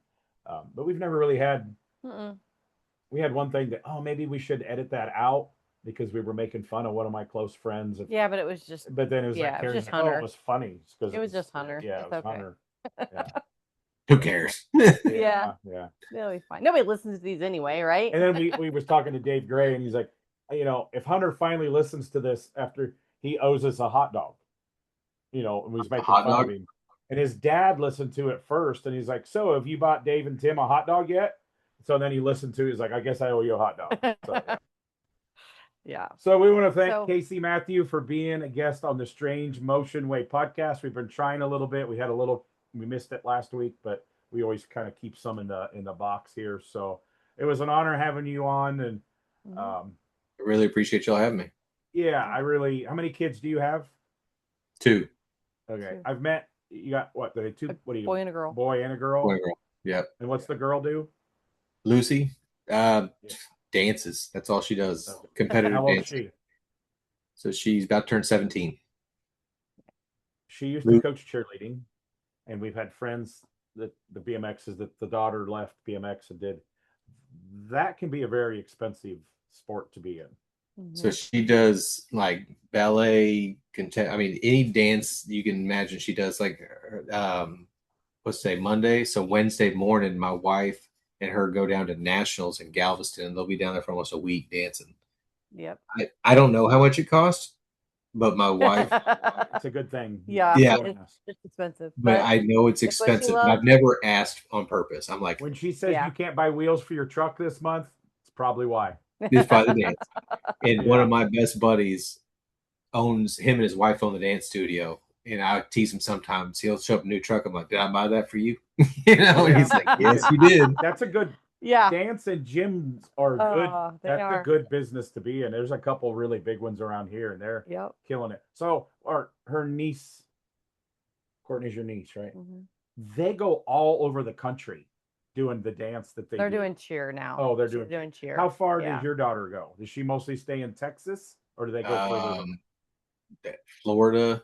They've gone to Florida a few times for nationals. They've gone to New York. They've gone. They don't travel a bunch, but they go when they do nationals. It's all over the place. Yeah. This year it's in Galveston, which is nice because they can drive, but it's still a 5.5 hour drive down there. It's almost worth a flight. Don't ask how much the outfits are, or the hair bows or the hair extension. Just don't ask. It's better. Let it be. But it's worth it. Just go back to work and make sure that money's rolling in. Yep. It's good. It gets them like on sports like this that people get addicted to. It also gives them that ethic of sticking with something. And putting in the work and getting it's better than sitting in a bedroom playing games and watching movies. See, this is Toy Story 5, right? Yeah. So you're not on your device, right? Yeah. I know a little bit. Yeah. All right, wrap it up. Okay. Well, thanks, Casey, for being a guest on the podcast. And I'll come by the booth when I see you this fall at Texas. Cool. All right, man. Y'all take care. Have a good night. Thanks, man. Thanks. See you later.